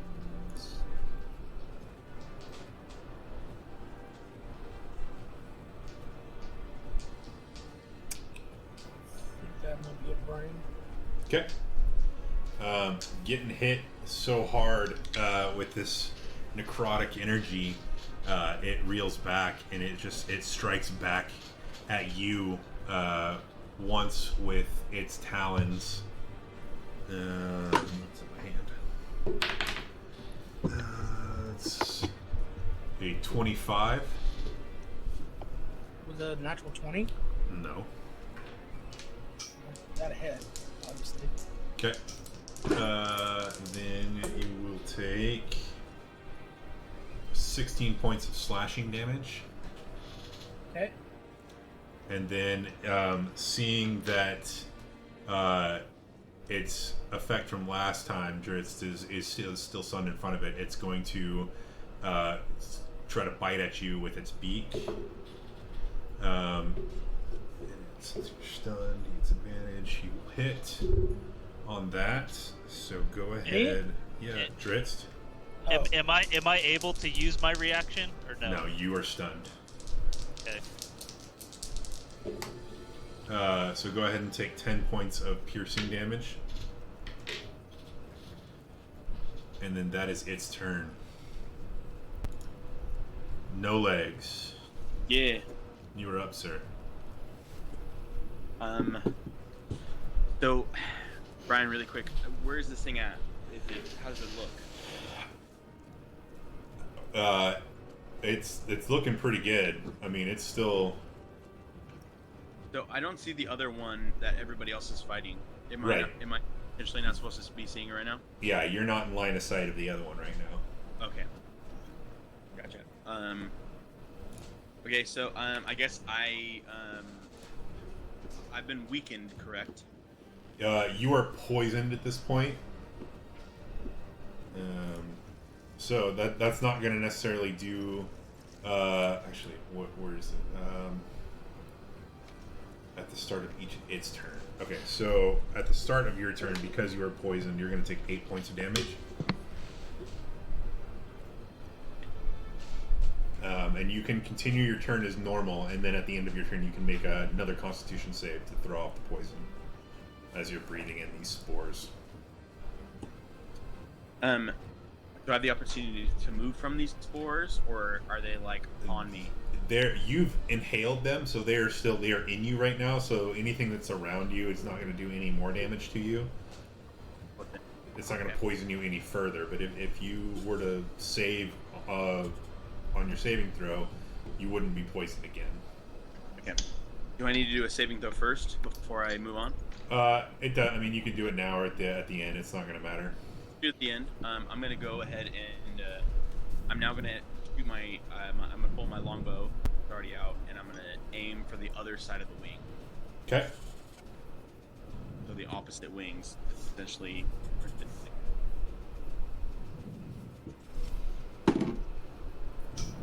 Got a 14. 14 will miss. Well, plus my I got a 14, and what's my attack? Where am I? That's going to be +9. +9, yeah. So I rolled 14. So Okay. So roll the 14 +9 is 23. That will hit. So go ahead and roll your 1d8 +4.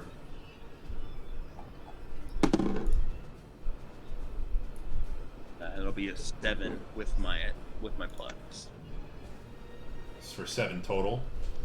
7 total, correct? Yeah. Okay. All right. Yeah, you have. It kind of has the same effect as your last shots did. Really small hole, but there is a small hole there. Doesn't seem to affect him too much, but you do have another attack. All right, I'm gonna go. I'm just gonna go again. You do have spells too. Don't forget about your spells. Well, I'm a ranger, so I don't think about spells. Okay. Well, you should, because they're probably good.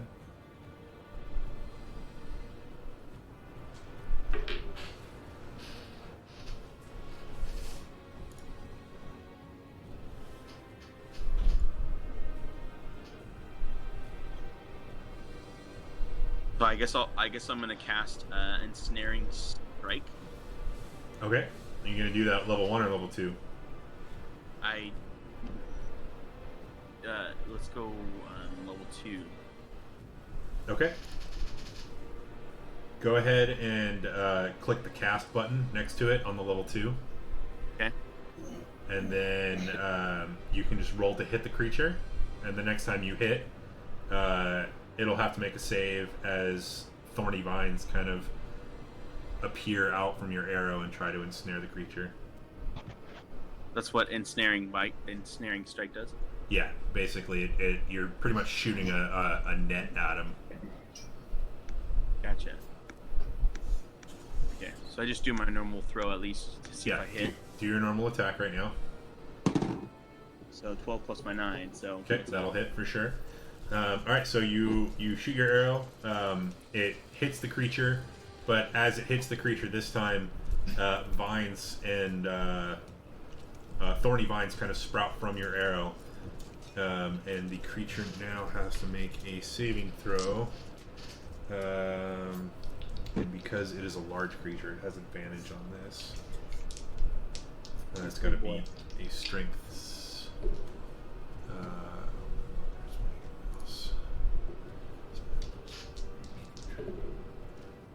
It failed its save. So the creature is now restrained. Yeah. And it is no longer flying as it kind of falls to the ground. It takes some damage as it falls to the ground. Not a lot, but it does hit the ground with a thud. And then you can go ahead and roll your actual damage too. So your 1d8 plus 4. Yeah. Oh man. It's gonna be a 12 altogether, including the 4 plus. Okay. All right. So the creature is now restrained on the ground. And if you want to move, you can. Otherwise, that'll be your turn. Yeah, I'll keep my distance. Okay. So yeah, you're not within melee range of the creature anyway, so you're fine because you're probably like 15 feet above him right now because you're still up on the cliff. Yeah. All right. Sonny Ballins, All right. I'm gonna Blur go ahead- Master. Yeah. I'm going to go ahead and cast Scorching Ray, level 2. All right. Okay. There we go. That's 18. 18 to hit. That'll hit. And I think it's just the 2d6. Scorching Ray at what level? 2. 2d6. Yep. 7. 7 Not total 47, damage. but 7. Just 7. Okay. 7 fire damage. Perfect. Yeah, this thing's not looking great still. You're chipping away at it. Chipping away. Is there anything else you want to do? I'm gonna move. Zoom in. I'm gonna move right here. Okay. Done. Sweet. Dag. Under the old 1-2 smackaroo. Do it. 1, 2. What is that? That's definitely high enough. That is 16 plus 8 is That'll hit. 24. Wait, roll just both, just to see if I hit on both, and then roll damage after. Yeah, Yeah, that's fine. Go ahead. and that is a 19. That'll hit as well. That's gonna both hit. All right. 8.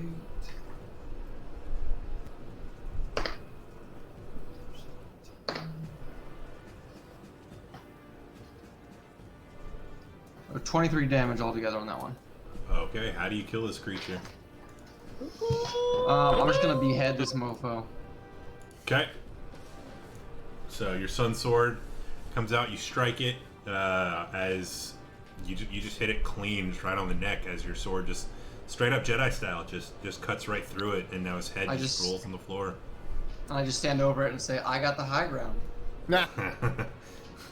Perfect. Okay. All right, so one of these is now dead. Kill Cool. Fireball. The other one that is restrained that you guys can't see from where you're at, so it's just the one that No Legs is fighting here. It is going to, because it is restrained by thorny vines, it's going to take some damage. Thorny vines. See, Jared, spells are pretty great. Yeah. They're pretty ballin'. They're pretty city balling. And it's going to attempt to break the ensnare, and it does. So as it struggles to break out, it squirms around, taking a little bit of damage, but just its wings just go straight out as it breaks the thorny vines around it. And it's standing there on the ground, kind of looks at you and no legs, and just kind of roars. You didn't roll for your con save last time for your poison, so can you go ahead and do that for me real quick, Jared? Oh yeah, sorry. Just a d20 That's my plus D20. 1. Yep, and add 1 to it. Add 1 to it. Yeah. 17. Okay, you are no longer poisoned. So you're good, sir. Yes, what's it? Okay, so you now have you've got the high ground above this creature who's just standing on the ground. You're about 15 feet above it. That's where we're at there. It is now Dritz. You are no longer stunned, so it is now your turn. Yeah. Are the green flames still at the gate? Yes, the green flames are. If you see this little green tint across the map there, Yeah. that's the curtain of green flame right there. I mean, let me see. Gosh, I don't really have.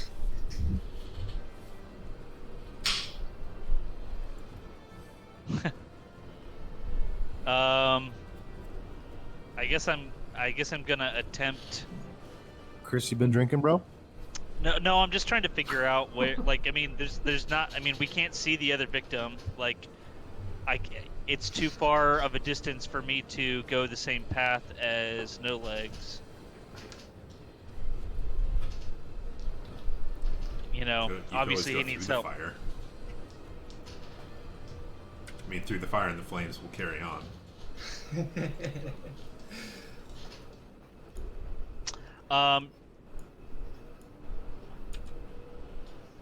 Jeez.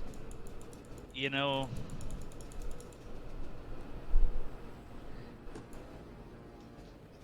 I guess, okay, I'm gonna walk up to the flames, Okay.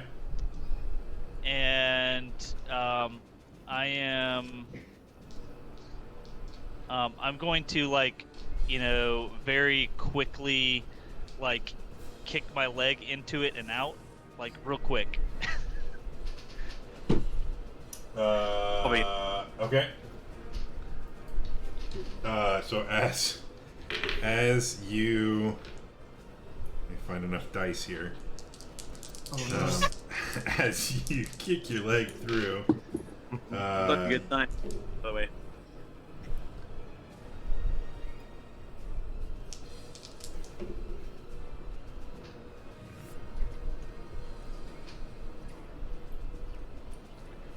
all right, cool.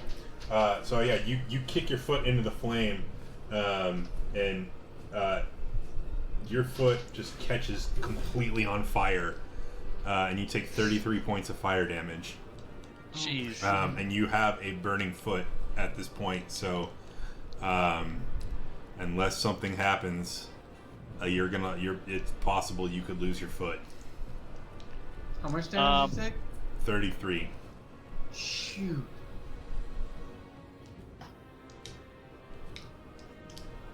An angry ass flame.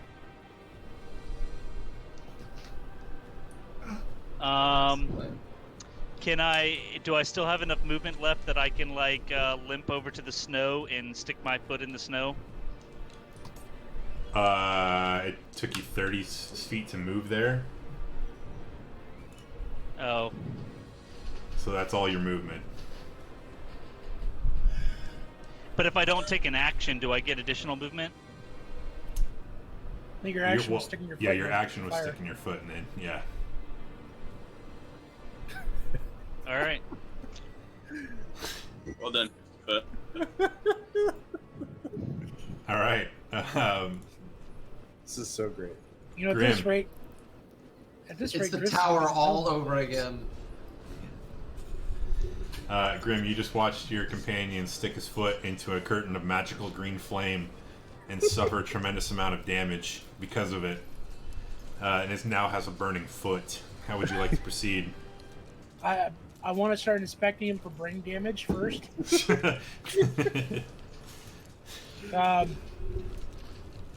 That's a medicine check. Is it? Okay. No, I'm joking. Plus 7. I rolled a 1, so it's 8. Seems fine, guys. Yep. I'm gonna cast level 1 create water and have it just kind of pour over the foot to put the fire out. Okay. Does the fire extinguish? This amount of fire with your water. Let's see. Okay, within range in an open container. Extinguishes exposed flames. Yes, it will. It will stop his foot from burning. Okay. Yeah. And then as a bonus action, I'm gonna cast a 2nd level healing word on him. Yeah. That's the bonus action. Okay. Let me grab my die 4 real quick. It's 2d4 plus 4. Oh, where is it?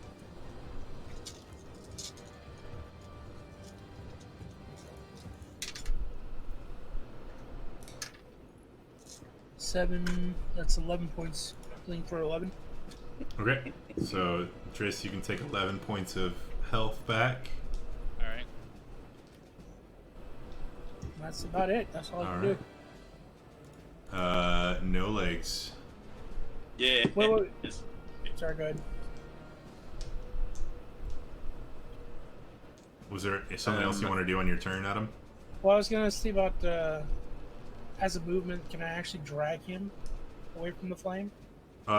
You could drag him back just the 5 feet because of how far you've already moved. Okay. So I'd move back 5 and you'd move back 5? Yeah, You're gonna have to move yourself first. I got him. I got it. Yeah. All right. That's my turn, sorry. No legs. My bad, Jared. Go ahead.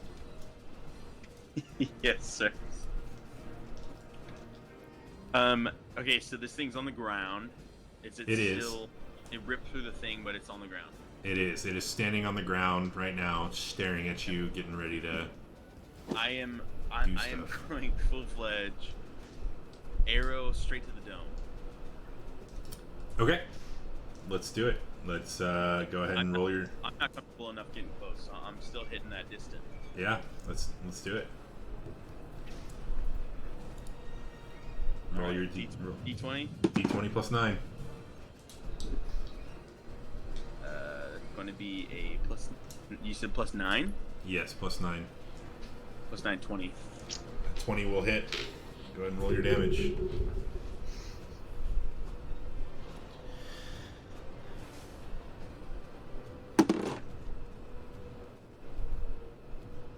Plus 4, right? Yeah, D8 plus 4. 12. All right, 12 points of damage. Your arrow hits. It does hit him in the head, but his head is really hard, so it doesn't pierce him. It just kind of hits it and bounces off. Let's do your second attack. I'm gonna aim for his foot. Okay. That way, if he tries to fly away, it's gonna stick him to the ground. Stick him. That's really all I feel like I can do right now. Is just All right. freaking Just shoot him with arrows. 13 plus 9. Will hit. For sure hit. That's a 10 altogether. Okay. So your arrow does go ahead and hit him in the foot. It doesn't pin him to the ground, but it hits it. It's stuck in his foot. Cool. All right. Anything else you want to do? Like 4 of you guys taking on one, and it's easy, and I'm just by myself. That's cool. Super fun. I'm I having. wonder who chose great- that. Yeah. I don't know what you're talking about. I know you don't, but I just mentally. real question is, why don't you come back to us then? It's easier for you to come to us. Yeah, well, it's gonna be really hard to like do another crazy maneuver. What? You still have movement. You can attempt to move. No. Okay. Come Me closer. and me and this creature have a bond No legs. Oh, with each God. other. We have to fight each other. I have powerful spells. Come closer, or else I cannot use them. Brian, real quick.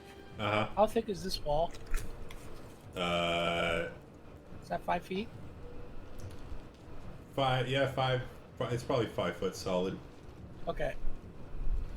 So on you. Sonny Ballins. I'm gonna traverse up here. Okay. Go ahead, and as you're doing that, go ahead and make an athletics check for me. No, perfect.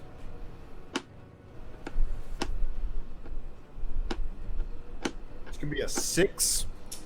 Okay. So, you're able to make it Hey, up it's there. not a 1. It's not a 1, but you are having to crawl your way up there. So, on your next turn, you're gonna have to take some movement to stand fully up, because you're just crawling up the hill right now. Is there anything else you want to do?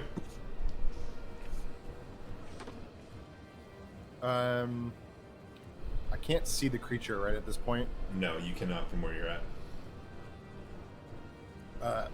Guess that's it. That's all I'm doing. Okay. Dag.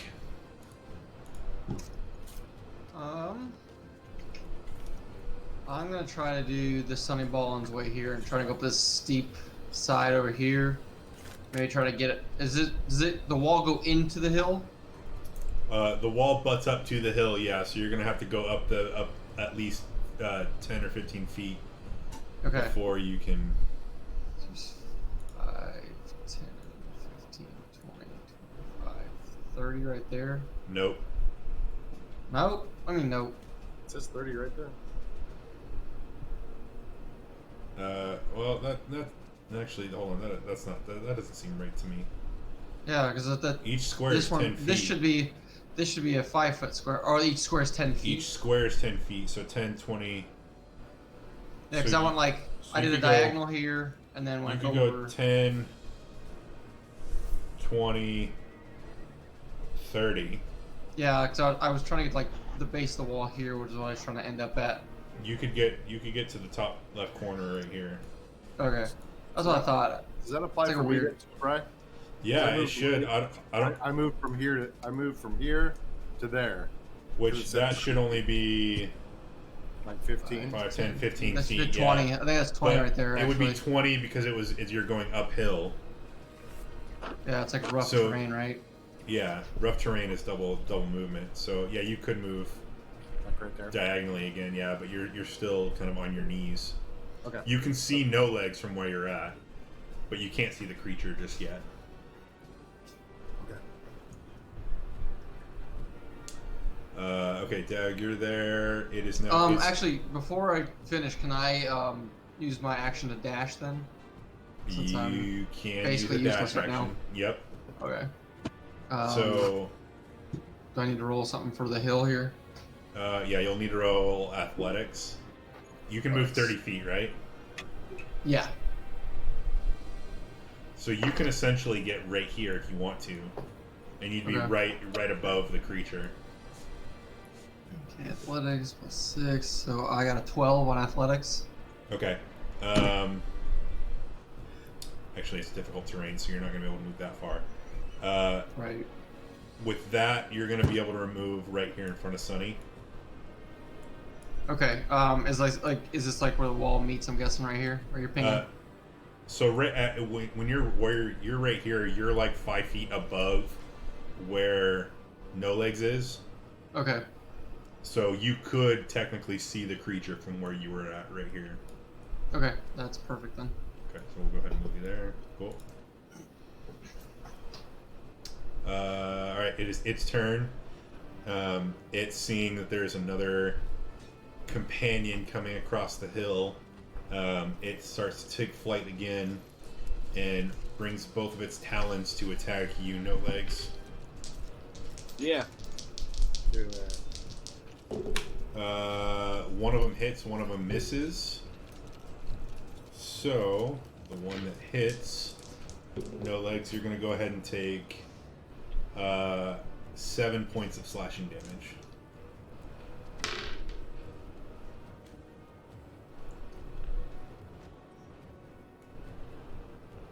And it's going to fly and come up here to do so. So now, Sunny, you can see that the creature flew up and is starting to attack No Legs there. Okay. Dritz. All right. So are these 10-foot squares or 20-foot squares? They are technically 10-foot squares. The measurement tool, for whatever reason, is treating them like 20 foot, but Yeah. the map Okay. specifically says that they're 10-foot squares. So if I move, why is it not? Oh. If I move right here, can I see the creature? Well, I guess I should just move. I'm just gonna move. All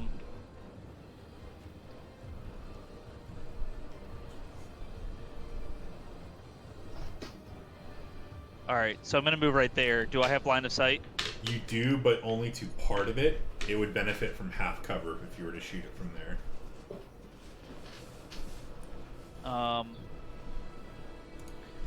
Can I move right here?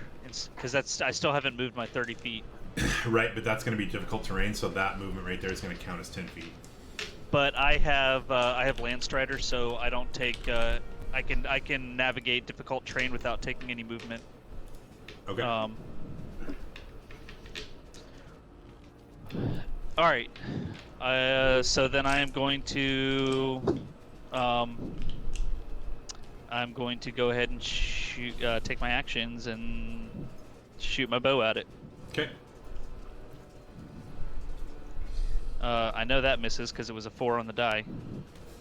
That would only be 11. 11 will miss. Does a 15 hit? 15 does hit. Okay.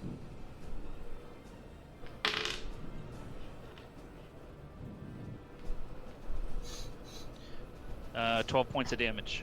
Okay. And then let me just check my bonus actions. Also, Brian, I appreciate the music. Yeah, man. Adds a level to it. A little something. Yeah. Better than just dead silence. Rude. Okay, I'm done. I'm good. Alright.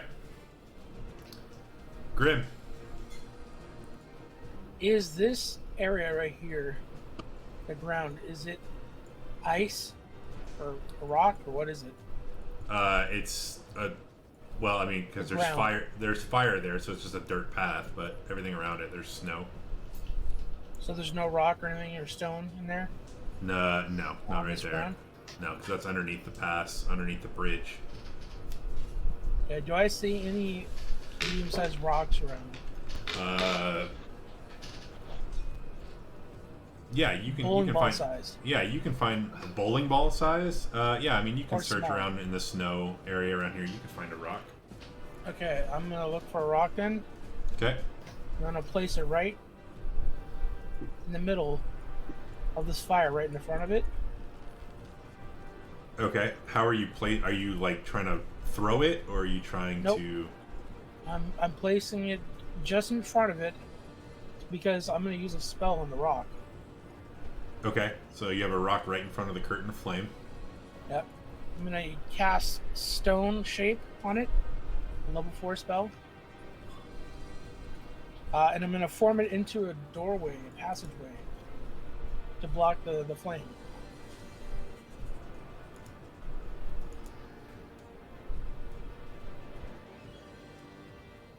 I like that. That's good. I'm just reading the spell just to make sure we're using it right.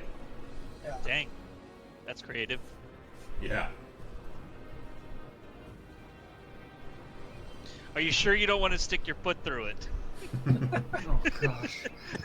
Well, it is called stone shape, not foot shape. Does that work?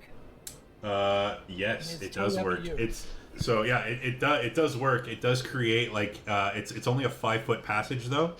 Yeah, So for something I you, can fit through. you could fit through it no problem. Everyone else will just have to crawl through it. But yeah, so you push this rock into the curtain of flame and use stone shape on it, and you were able to traverse through it. We're all climbing rocks and Adam's over here like, this is a simple solution, guys. Just put something in the way. Yeah. Well, I had to wait my turn. Go ahead and take inspiration for that as well. That was really cool. Sick. Really creative. That's my turn. That is your turn. All right. So there's that's awesome. That's really cool. I like that. Sweet. No legs. I'd be lying if I said I wasn't jealous. I didn't think of that. As you see this creature there, you can kind of see out of the corner of your eye, down the path a little bit. Your little dwarvish friend has somehow gotten through the flame and is now arrived on your side of the battle. Unscathed. I specifically want to get on to the left side of it to angle it down the mountain towards Grim. Okay. And I want to drop kick him towards Grim. Okay. So you're trying to jump onto the creature and kick him like Chuck Norris style.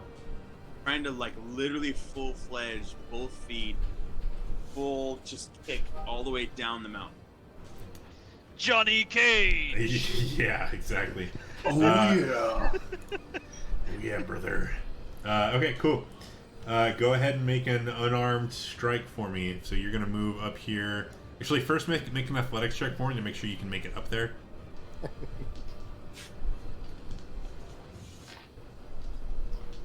Athletics?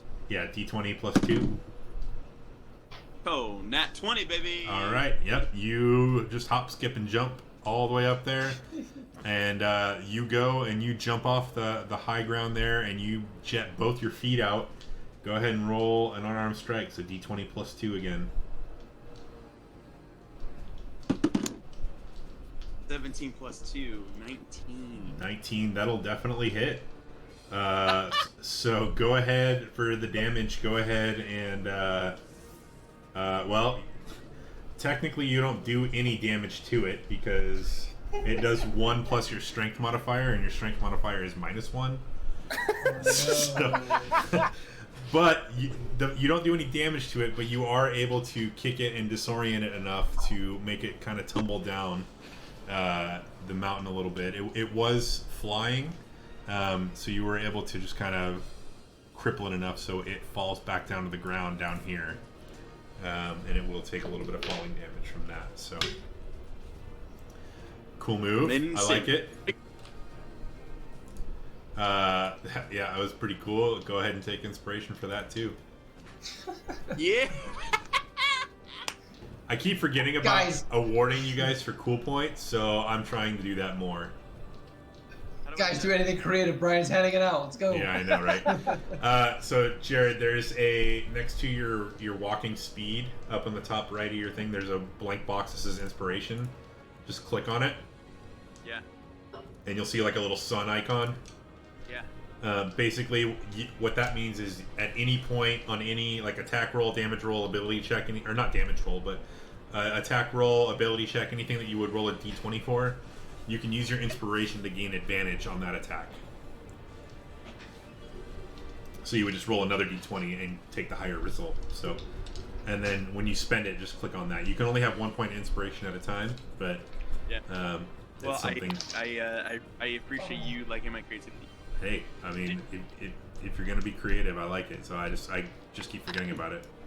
Do you have to declare that you're using it before your turn? You can declare it after you roll your first one. Okay. So if you roll and fail, you can say, I want to use my inspiration. You can use it.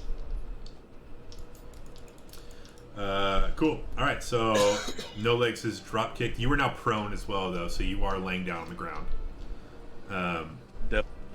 So you will need to spend half your movement to get up next turn. And the Vrock has kind of tumbled down a little bit and is back on the ground. Sonny Ballins, you no longer have line of sight from where you are because No Legs drop kicked it. Oh gosh. Perfect. So you will have to move. You can move up the hill just Didn't next to think about Dag, that. right above him. And Yeah. right there. Think about. And I got it. Yep, you have full line of sight to it. Awesome. I am going to cast Fireball. Fireball. Yeah, Fireball. Okay, is that a 20-foot radius? Let me check. Let me double check. Stand by. Where is it? Oh my goodness. Should be My under. computer kernel panicked in the middle of all this. Oh, that sucks. All right, I've got you. It's a 20-foot radius. Where are you centering it on? Right there. So on the top right corner. Yeah. Okay. So that'd be 5, 10, 15. So that's 10. Jesus. Okay, hold on. Let me do this.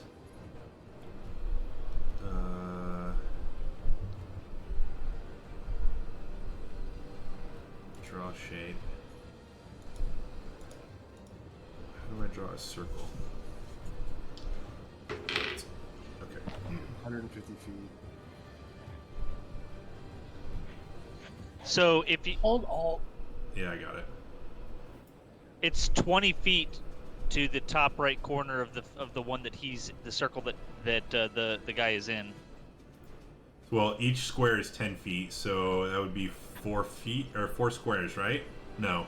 Well, so I mean I did the drawing and it says 40 feet from where Sonny is to the top right, so Well- I just did half of that. So okay, so if I drop it right here, I think we'll be safe. And it's downhill from us, right? True. I think Grim would be the only one who would get hit by it. Where's Grim at? Right here. Because Oh, it's I- 20. It's 20 feet, like 20 feet out in each direction. Yeah. Is he Oh, aiming for that? For that okay. spot right there? I No. misunderstood what you were saying by 20 feet. Sorry. This top right corner of the square that it's in is where he's centering it on. So 5, Yeah. 10, 15, 20. So it reaches out to here. 5, 10, 15. It reaches out to here. But So because 20 in every direction. yeah, Yeah, it's it's a 20-foot radius. So that's what 20. But a 40 20-foot radius. a 20-foot then? radius is only 10 feet out on the center. No, Yeah. the radius is from the center out. Yeah. That's No, diameter. You're thinking That's of diameter. That's You're thinking of- diameter. Yeah. Radius is 20 Radius feet 20 total. feet is in any direction. Radius would be 40 feet. Or sorry, So if- diameter would be 40 feet, radius would be 20. From wherever that point is that he puts it, it is 20 feet from in any direction. For what? For radius? That's a 40-foot Radius. radius. It would be a 40-foot diameter. What are you thinking of? Radius is the point to an edge. The center So point. if he puts it right here, it is 20 feet anyway in every direction from that point. Yeah, I'm looking it up right now. That's what it is. Okay, so Brian, if I put it there instead, is that gonna hit him? Put it right here. That would be. It's Because just- I can't see Grim from where I'm at. Yeah. this No. is where you'd probably have to put it. Oh yeah, you're right. Okay. If you centered it, you could put it in a place. Let's forget all of this. You can put it in a place where it would only hit the rock. Okay, great. Cool.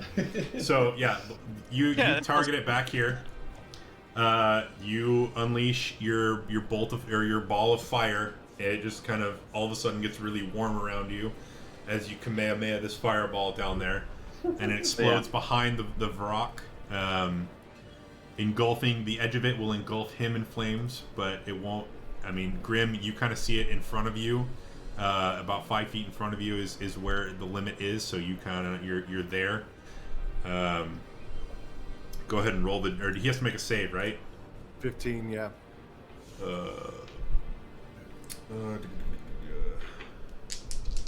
When is it Dex? Yeah, dexterity, 15. Okay, he makes it. Okay, so you take half of it. Half the damage. Yep.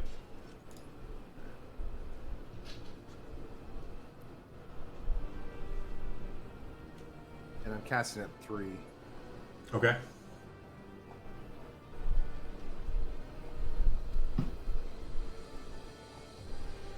So 17 and a half. So 17. Oh, so it round ups. Well, you Oh, would round round up, so it's 18. Okay. Yeah, he gets hit by the fire and does not like it. He reels back and cries out in pain and anger. You better not like it. Yeah. Is there anything else you want to do on your turn? Just wait. I'm gonna move. Well, I already moved, right? You've got another 5 feet of movement. I'm gonna move like right here. Okay, you can do that. That's fine. Dag, you're up. All right. So is it difficult terrain to get to the wall here? Yes. Like, Anything with so these I- anything with these like teeth-like triangles is considered difficult terrain. Okay, so it'd be 10 feet to move to here, right? Just to get across that like Just area. to get to the wall. Like you could get up to the wall Okay. and then like start leaning on the wall. You're Okay, not gonna I'm you're gonna not go- you're not gonna be able to climb up the wall if that's what you're trying to do. I can't get on top of the wall then. You It's cannot not get on connected, top. it's like It's not. okay, high. I didn't. Okay, that's what I was wondering. I didn't know if Okay. the wall like ran into the No, actual it's like still like it's hill still itself.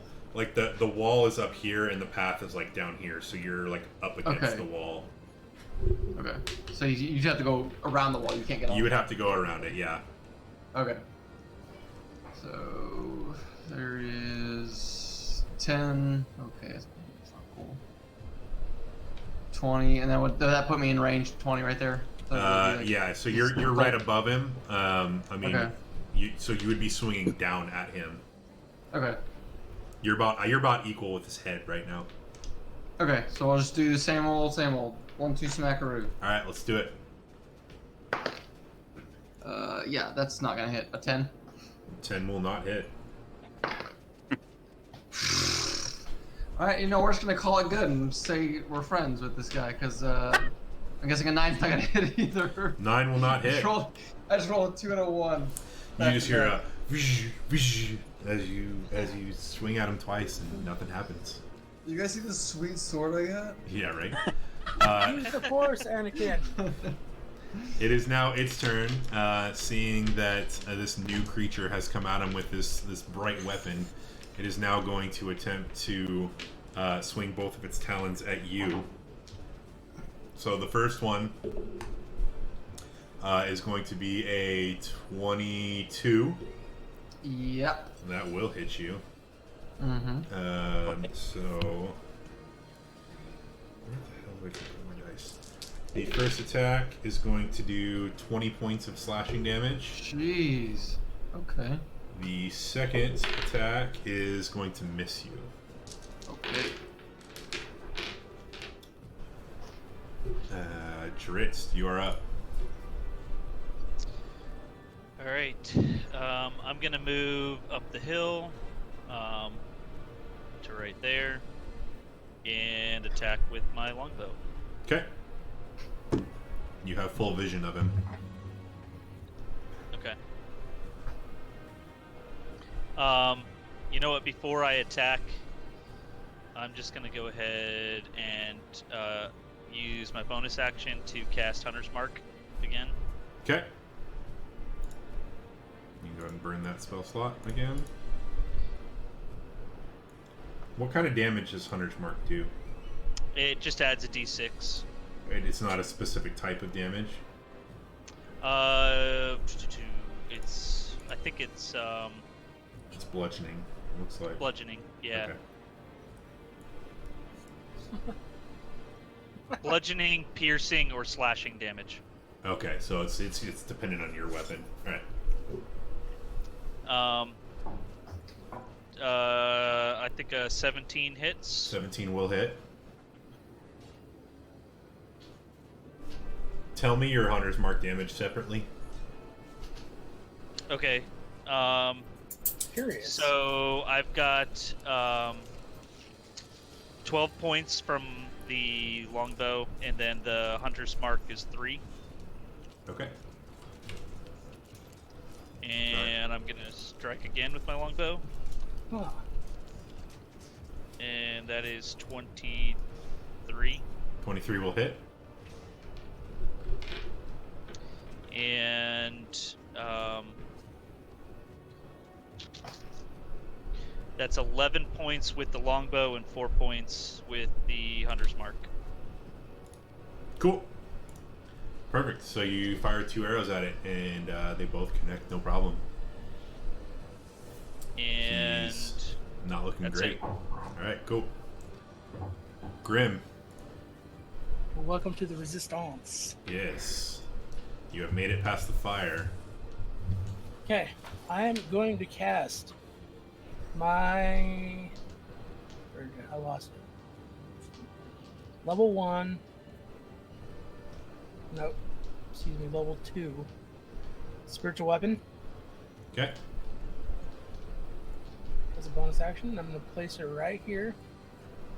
It's going to look like Mjolnir, Thor's hammer, Nice. Okay. and swing. All right. Go ahead and roll damage for your spiritual weapon. Well, I gotta make sure I hit first. Oh, right. Yeah. That's a 20 on the die. All right. 27. Perfect. Nice. Go ahead and roll damage and add an extra damage die to it. So 2 die 8 plus 4. So it'd be 3d8, right? Oh, oh, wait. it's just a level 2, so it's, Level 2. Okay, yeah. so 2 die 8. Ah! 15, 19. All right, 19 points of damage. And this is with your Spiritual spiritual weapon? weapon. Okay, cool. But it's magical. All right, yeah, you hit it square across the head, and it is barely reeling back from that attack. Not looking great, this guy. Is there anything else you can do or want to do? Can I yell out to where they can hear me? Over what's going on? You can attempt to. It's still pretty windy in here, so it may be hard for them to hear.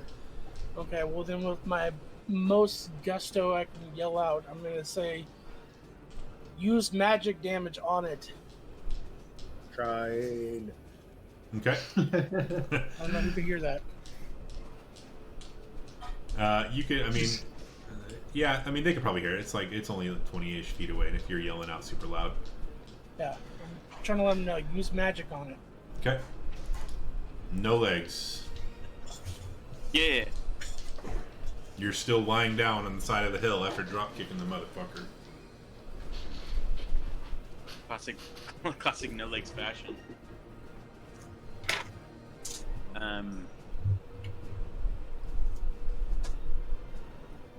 What's the distance, Bri, from me in this creature?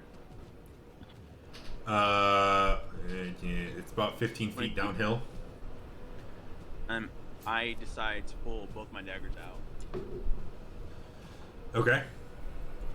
Full-fledged knowing that this thing, someone screaming at me, used magic, but in the sense of me knowing that this is what I do best, I pull out my 2 daggers and I start running down the hill in attempt of just stabbing the shit out of this thing. Okay. I want you to first make an acrobatics check for me to make sure you don't trip and fall down the hill. We'll do that. Only for you. Yeah. That's gonna be a solid 9. Okay.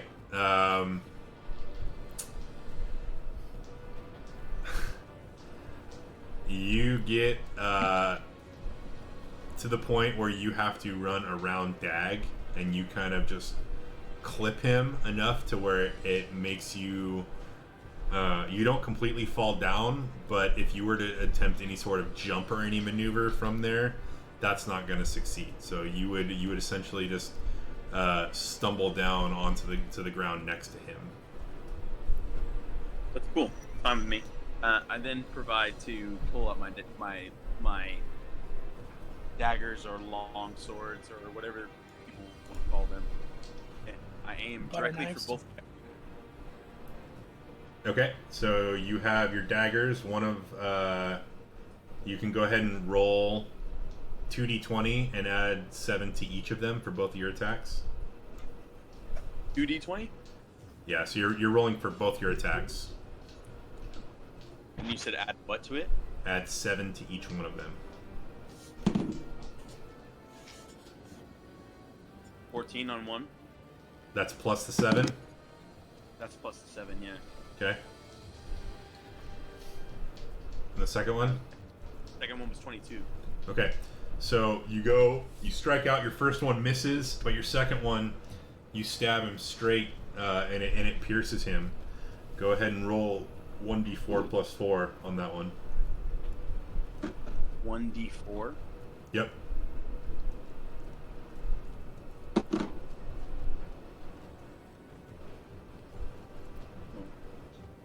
did grab the rock.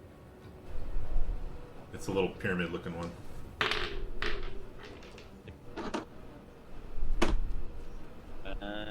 Plus 4. Yeah. 6. 6 points of damage. Okay. You pierce that thing. You twist it. This guy looks like he's just on the verge of anything. You actually do have one more attack, so you can take your other dagger and swipe at him one more time. I'm gonna retry and hit the other eyeball. Okay. So roll d20, add 7. Did you roll a 1? Also, Huh? I rolled a 2. Alright, so you go and you swipe, you try to stab his eye with your other dagger, and he's able to just duck his head out of the way, just in the nick of time. Ah! Sonny Ballins. This guy's on death's door. Please just finish him. I should have done the job.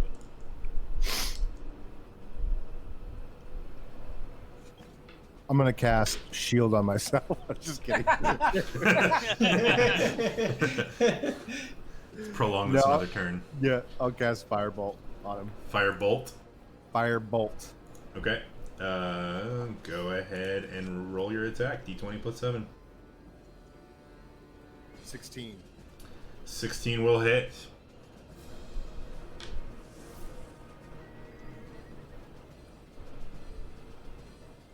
$13 damage. How do you want to do this? Nice. What position is he in facing me at this point? He's kind of got his side facing where No Legs and Dag are, because he was actually no, he was facing Dag, so you're pretty much head on. Or head on? Okay. Yeah. I would like this firebolt to cast itself right through his forehead and out the back. Perfect. So your firebolt, just as it goes, it forms the shape of this just needle as it just pierces in between his eyes, and just a smoldering hole is just sitting there in the middle of his forehead. He kind of looks around, pauses for a moment as it just flops down to the ground, dead. Oh, right. Nice. All right, you guys have They're calling you slain Yondu. the 2 rocks, huh? I'm gonna start calling him Yondu. For real? Yeah. It's very Yondu-ish. Very yon. Jared, just so you know, it had 1 hit point left after when you attacked it. Oh, that sucks. Throwing like a freaking rock at it, and what is it? You could have Sonny Ballined it and knocked him out with a rock and killed it. You could have. They didn't, because I had to be fancy and I had to pull out a dagger and for his eyeball. Just saying, Legolas might have hit that. That still only counts as 1. Are we gonna do this every time? We gonna do this every time? I mean, you chose the Probably. name of your character. I did, because I specifically chose it and made it known that I was not my cousin. Okay. As the last Vrock falls, you guys now kind of, those of you who are still on the hill, kind of look down, and you see that as you look around across the dead body, you guys just see Grim standing on the other side of the green flame wall. You guys never saw him come with you. Somehow he got around, and he may have gone around the other side of the wall, or somehow he got around and is now just down there. Can we move to meet up with them? Yeah, you guys you're out of initiative at this point, so you can kind of move and do whatever. All right.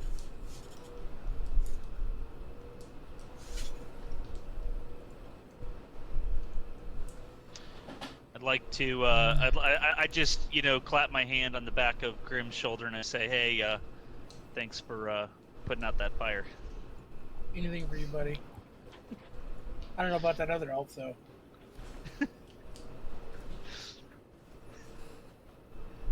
Perfect. I say we just keep moving. See where we got a lot of ground to cover, so let's keep going. How bad is everyone hurt right now? Yeah, I mean, I'm at like half health. And whose fault is that, Grim? Why is it my fault? It's not Grim's fault. Oh, I mean, sorry, Dritz. I meant to say there. Listen, if our DM hadn't mentioned, like, you could just try running through it, I would have never fucking thought of it. Well, here's the I thing, is you wanted missed- to see if you missed- guys were going to actually run through a sheet of fire. If you saw the well, smile on his face, you would my- have known. That was When the not a DM good smiles. I thought about it. My thought was that maybe it wouldn't burn human flesh, and it was just there as a deterrent.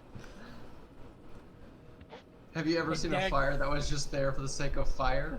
It's green flames. I mean, if it was normal flames, then yeah, but it was green flames. Hey, Dag, how hurt are you right now?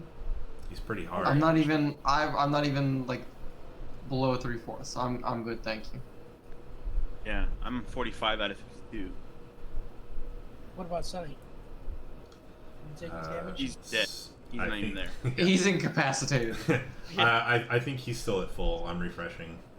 Yeah, I think he's good. You Yeah, don't think he's you got good. touched that entire fight. Yep.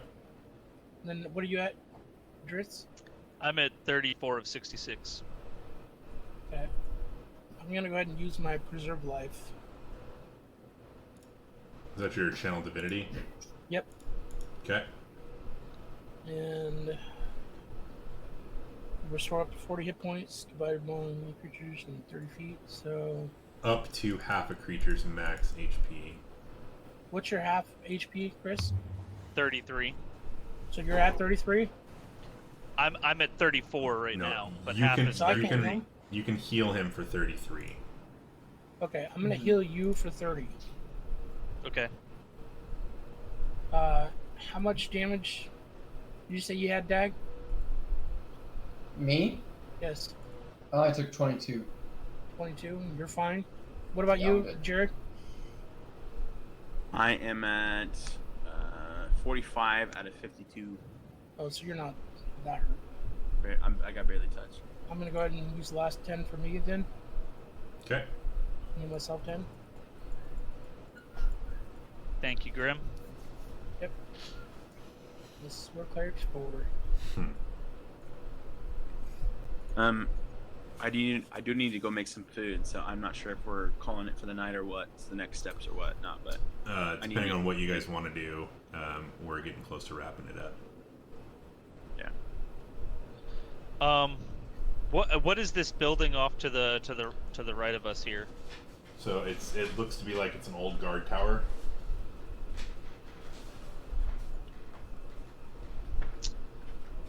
Oh, guard town. I mean, we can either move on towards the Amber Tower, or we can check this place out for a bit. I mean, they were obviously protecting something. Okay. I feel like maybe just the entrance, but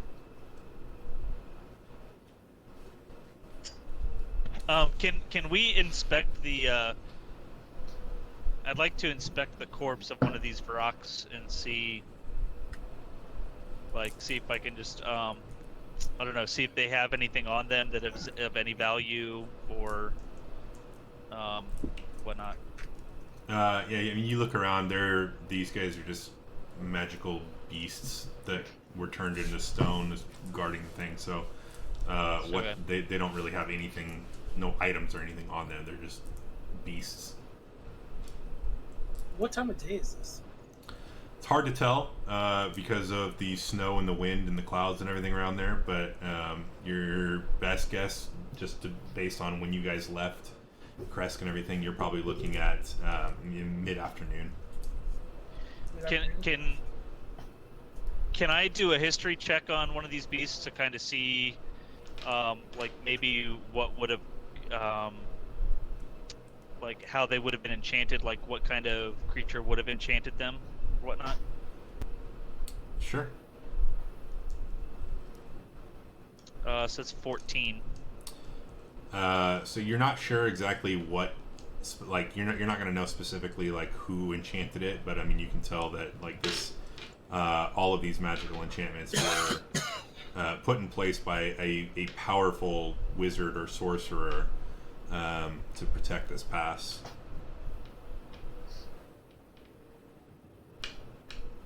From what you know of the Amber Temple, you could assume that it was the old mages, or the old wizards that once manned the Amber Temple that put these defenses in place. Okay. We're still far away from the Amber Temple, though, aren't we? I mean, you still have probably a few more miles to go. Oh, okay. I thought we were much further away from the Amber Temple then. Okay.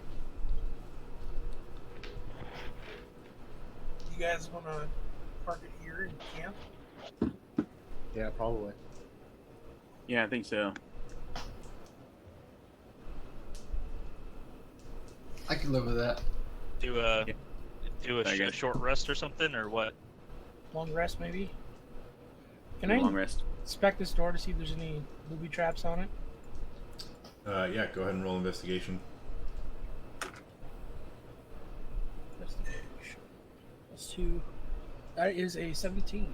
Okay. No, you don't see any traps or anything on it. Can I tell if the door's locked? You try to open it, it opens right up. Okay, I'm gonna step inside then. Okay. So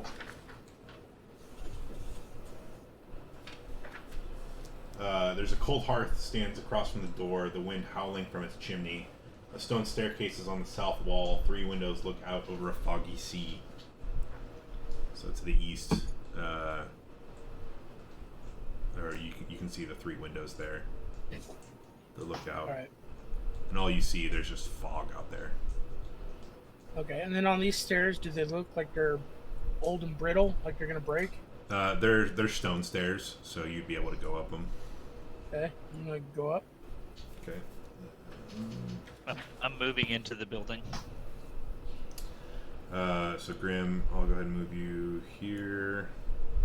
The upper level of this tower is an icebox with windows set in almost every wall. A rusted iron ladder bolted to the floor and ceiling leads up to a wooden trapdoor. Mounted above the stone hearth is a dire wolf's head. The wind coming down the chimney howls instead. So is it colder up here than it was down below? Yes. And I'm gonna go back downstairs. Okay. I'm just say we should camp down here. It's colder upstairs. Is there any?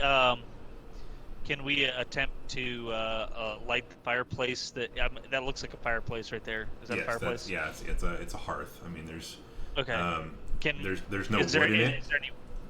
I wouldn't suggest starting a fire because it would draw attention to us. I mean, how cold is it out? Like down here? Like, are we gonna potentially, like, even though we've got cold weather on, like, got a cold weather gear? I mean, it's still pretty dang cold. I mean, it's you're not gonna suffer from any sort of like cold damage or hypothermia or anything, but I mean, it's not comfortable. I mean, you're in a mountain pass. A long rest. I think we should be good. Little. It may not be good enough to get a long rest. I mean, this is not a safe area, so you know, we'd have to. There's going to be rolls to find out if something happens during your long rest here. So you I'm may not benefit thinking. from it.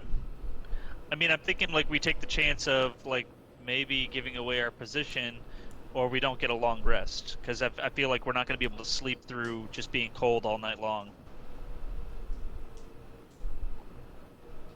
Sounds like either way we're gonna have to de-watches. Like there's a chance of something interrupting our long rest. Right. So if you want to go ahead and light a fire, go for it. I mean, but we also have. Well, I mean, I'm going to get the consensus of the group. Like, you know, Yeah, I don't want to just light a fire. Or we have Drit's like hidden room, right? Isn't that like a thing? Well, so yeah, you're talking about the rope trick. So the rope trick Yeah.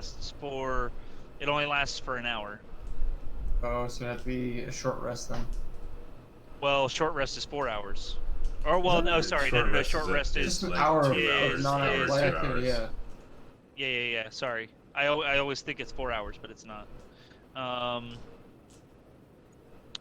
The space can hold as many as 8 medium people or smaller creatures. The attacks and spells can't cross through the entrance into or out of the extra-dimensional space, but those inside can see out of it as if through a 3-foot by 5-foot window centered on the rope. Anything inside the extra-dimensional space drops out when the spell ends. The question, what I'm curious about is I'm not entirely sure that the extra-dimensional space allows for the creation of like a flame. That's probably nowhere for it to escape for sure.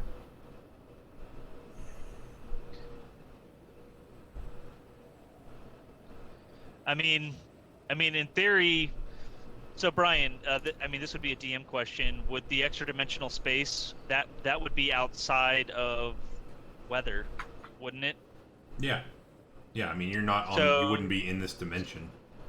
So I could cast extra-dimensional space. I could cast the rope trick. We could go up there, do a short rest, and that's it.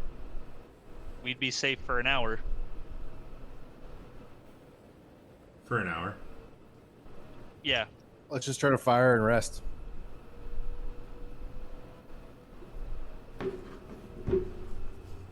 You want a long rest or short rest? I mean, mean, we only have the long rope rest. trick for an hour. Chris, me and you can also take turns on watch too. Keep in mind. Yeah, but we 4 we hours. talked about this last time. Brian's been letting us get away with a lot of things for that. So our short rest, in order for us to benefit from the long rest, I think we have to meditate for a minimum of 4 hours. That's what I'm saying. Each one of us should be meditating during those 4 hours each. Then who's on watch? He's saying we take turns. Like, if we're doing a long rest, Like everybody rests, Then and then me and Chris both within that 8 hours we both meditate, and one of us is on watch. It shouldn't make Oh, any I see difference. what you mean. I got You know you. what I'm saying? yeah, Shouldn't be any different. Yeah. yeah. That's what I'm saying. I'm like, if we could be on watch, unless Brian's saying we need to still roll if somebody's on watch still. I think that we're gonna encounter, like, if we're lighting that, like, one, I don't think we can do a long rest without lighting that fire. Like, nobody's gonna get a Well- restful night's sleep without lighting a fire.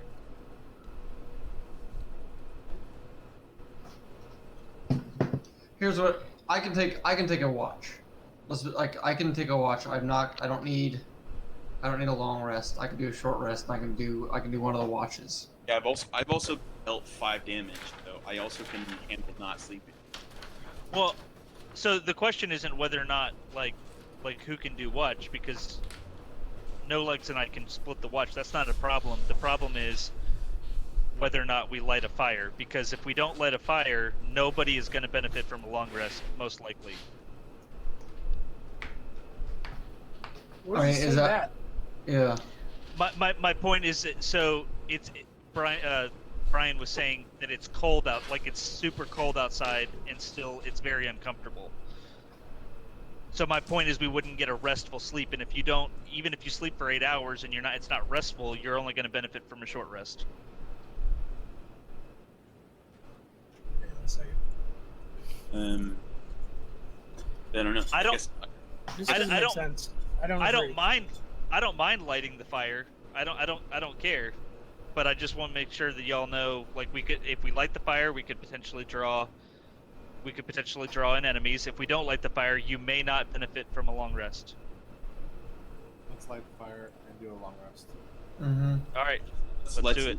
Let's light the fire, and then the next next meeting we do, we can figure out what the hell happened. So, Brian, I'd like to go outside and collect some wood and some rocks to start a fire with. And I bring them in and put them in the hearth, and I light the fire. Okay. All right. So yeah, you guys can light a fire in there. Small fire starts burning. Who's taking watches? I'll take the the first. Okay, this I doesn't only make need a sense. short. I only need a short rest. Sorry, go ahead. I need to read this out loud because it says in long rest, a long rest is a period of extended downtime, at least 8 hours long, during which a character must sleep for 6 hours and performs no more than 2 hours of light activity such as reading, talking, eating, or standing watch. If the rest is interrupted by a period of strenuous activity, at least 1 hour of walking, fighting, casting spells, or similar adventuring activity, the character must begin the rest again to gain any benefit from it. Where does this say cold is going to keep us from sleeping? I mean, if you're in super cold weather and you try to fall asleep just in normal life, I mean, you're not going to sleep well. But this isn't normal life, though. This is a different Well- cold. I can tell you right now, as a fat person, I sleep just fine in the cold. Like, I Well, get yeah. hot when yeah. I sleep. I mean, Especially if So- we cuddle up to each other. Really getting into some semantics here, guys. Brian has not said one way or the other, but my suspicion is that if we try to do a long rest without fire, my suspicion is we're going to encounter a surprise. I'm just gonna say, no matter what you do, there's a possibility that your rest is gonna get interrupted. Yeah, so the reality is we have no choice, but at the same time, we are also 3 hours into this, and it's kind of like Brian's our DM. He knows what he's doing. He has an understanding of this whole situation. It's not up to me though. You guys do whatever you guys want to do. Like if you guys want to light a Right. fire and rest, do it. I mean, That's fine. I only need a short rest, so I don't have a problem. I'll take first watch. I also will purposefully not rest at all because I literally only took 5 damage the entire time. I don't need to sleep at all. Okay. So it sounds like we got. You now have Dag and me staying up. We're just All gonna right. bro out and watch the door while Sounds good. everything happens. All right. So the rest of you guys are going to hang out and rest for a bit, while Dag and No Legs are. You guys are hanging out outside. Yeah. And Or I think inside. are we all inside? Is that what we're kind of planning on? Okay. So Yeah. I am specifically only going to meditate for 4 hours. Okay. Brian, does this place have any windows? Yes, there are 3 windows that go out to Thank the. You can see Do them. we, So have, they're. do we have good advantage of our surroundings because of the windows, or only No. certain areas? The Yeah, the it's like windows. down the cliff. It looks like. Yeah, the windows look out down the cliff into just fog. I tell them to go upstairs. There's windows on the next level. On almost every wall. Yeah, on the second floor, you're gonna have a better vantage point of the northern Okay, so area. So because I have my bow and arrow, I tell Dag, you sit outside in front of the door, and I'll go up top and look out. I'm just gonna sit in front of the door and like I'm gonna go Just sit up in top front of with the door. you. We're not gonna You do. like hang out. FYI, So- you had your bow and arrow. We're Huh? using your bow for firewood. Oh gosh. Absolutely. Okay. So I say me and you go upstairs. We'll watch the vantage points and then we'll call it good. All right, you guys are upstairs. You can see out this window is going to be your best bet as far as seeing up the pathway here. It's just kind of off the side the way the map's laid out. The 3 other guys are downstairs resting, and we will see if you guys succeed in your rest next session. Nice. Oh. I'm not gonna lie. That might be the first time I ever killed anything. What? Some sort of. Like I feel like I was like the first time I've killed anything. I've always been like the guy who does a lot of damage, and then at the last second, like one of like the spellcasters like, and 3 damage, and it's dead. I'm like, come on. Yeah. That's what the magic casters do. They're just the little snipers in the back taking credit for all the Right. kills. Yeah. As if. Or you can tickle their balls and do 50 damage to them. Yeah.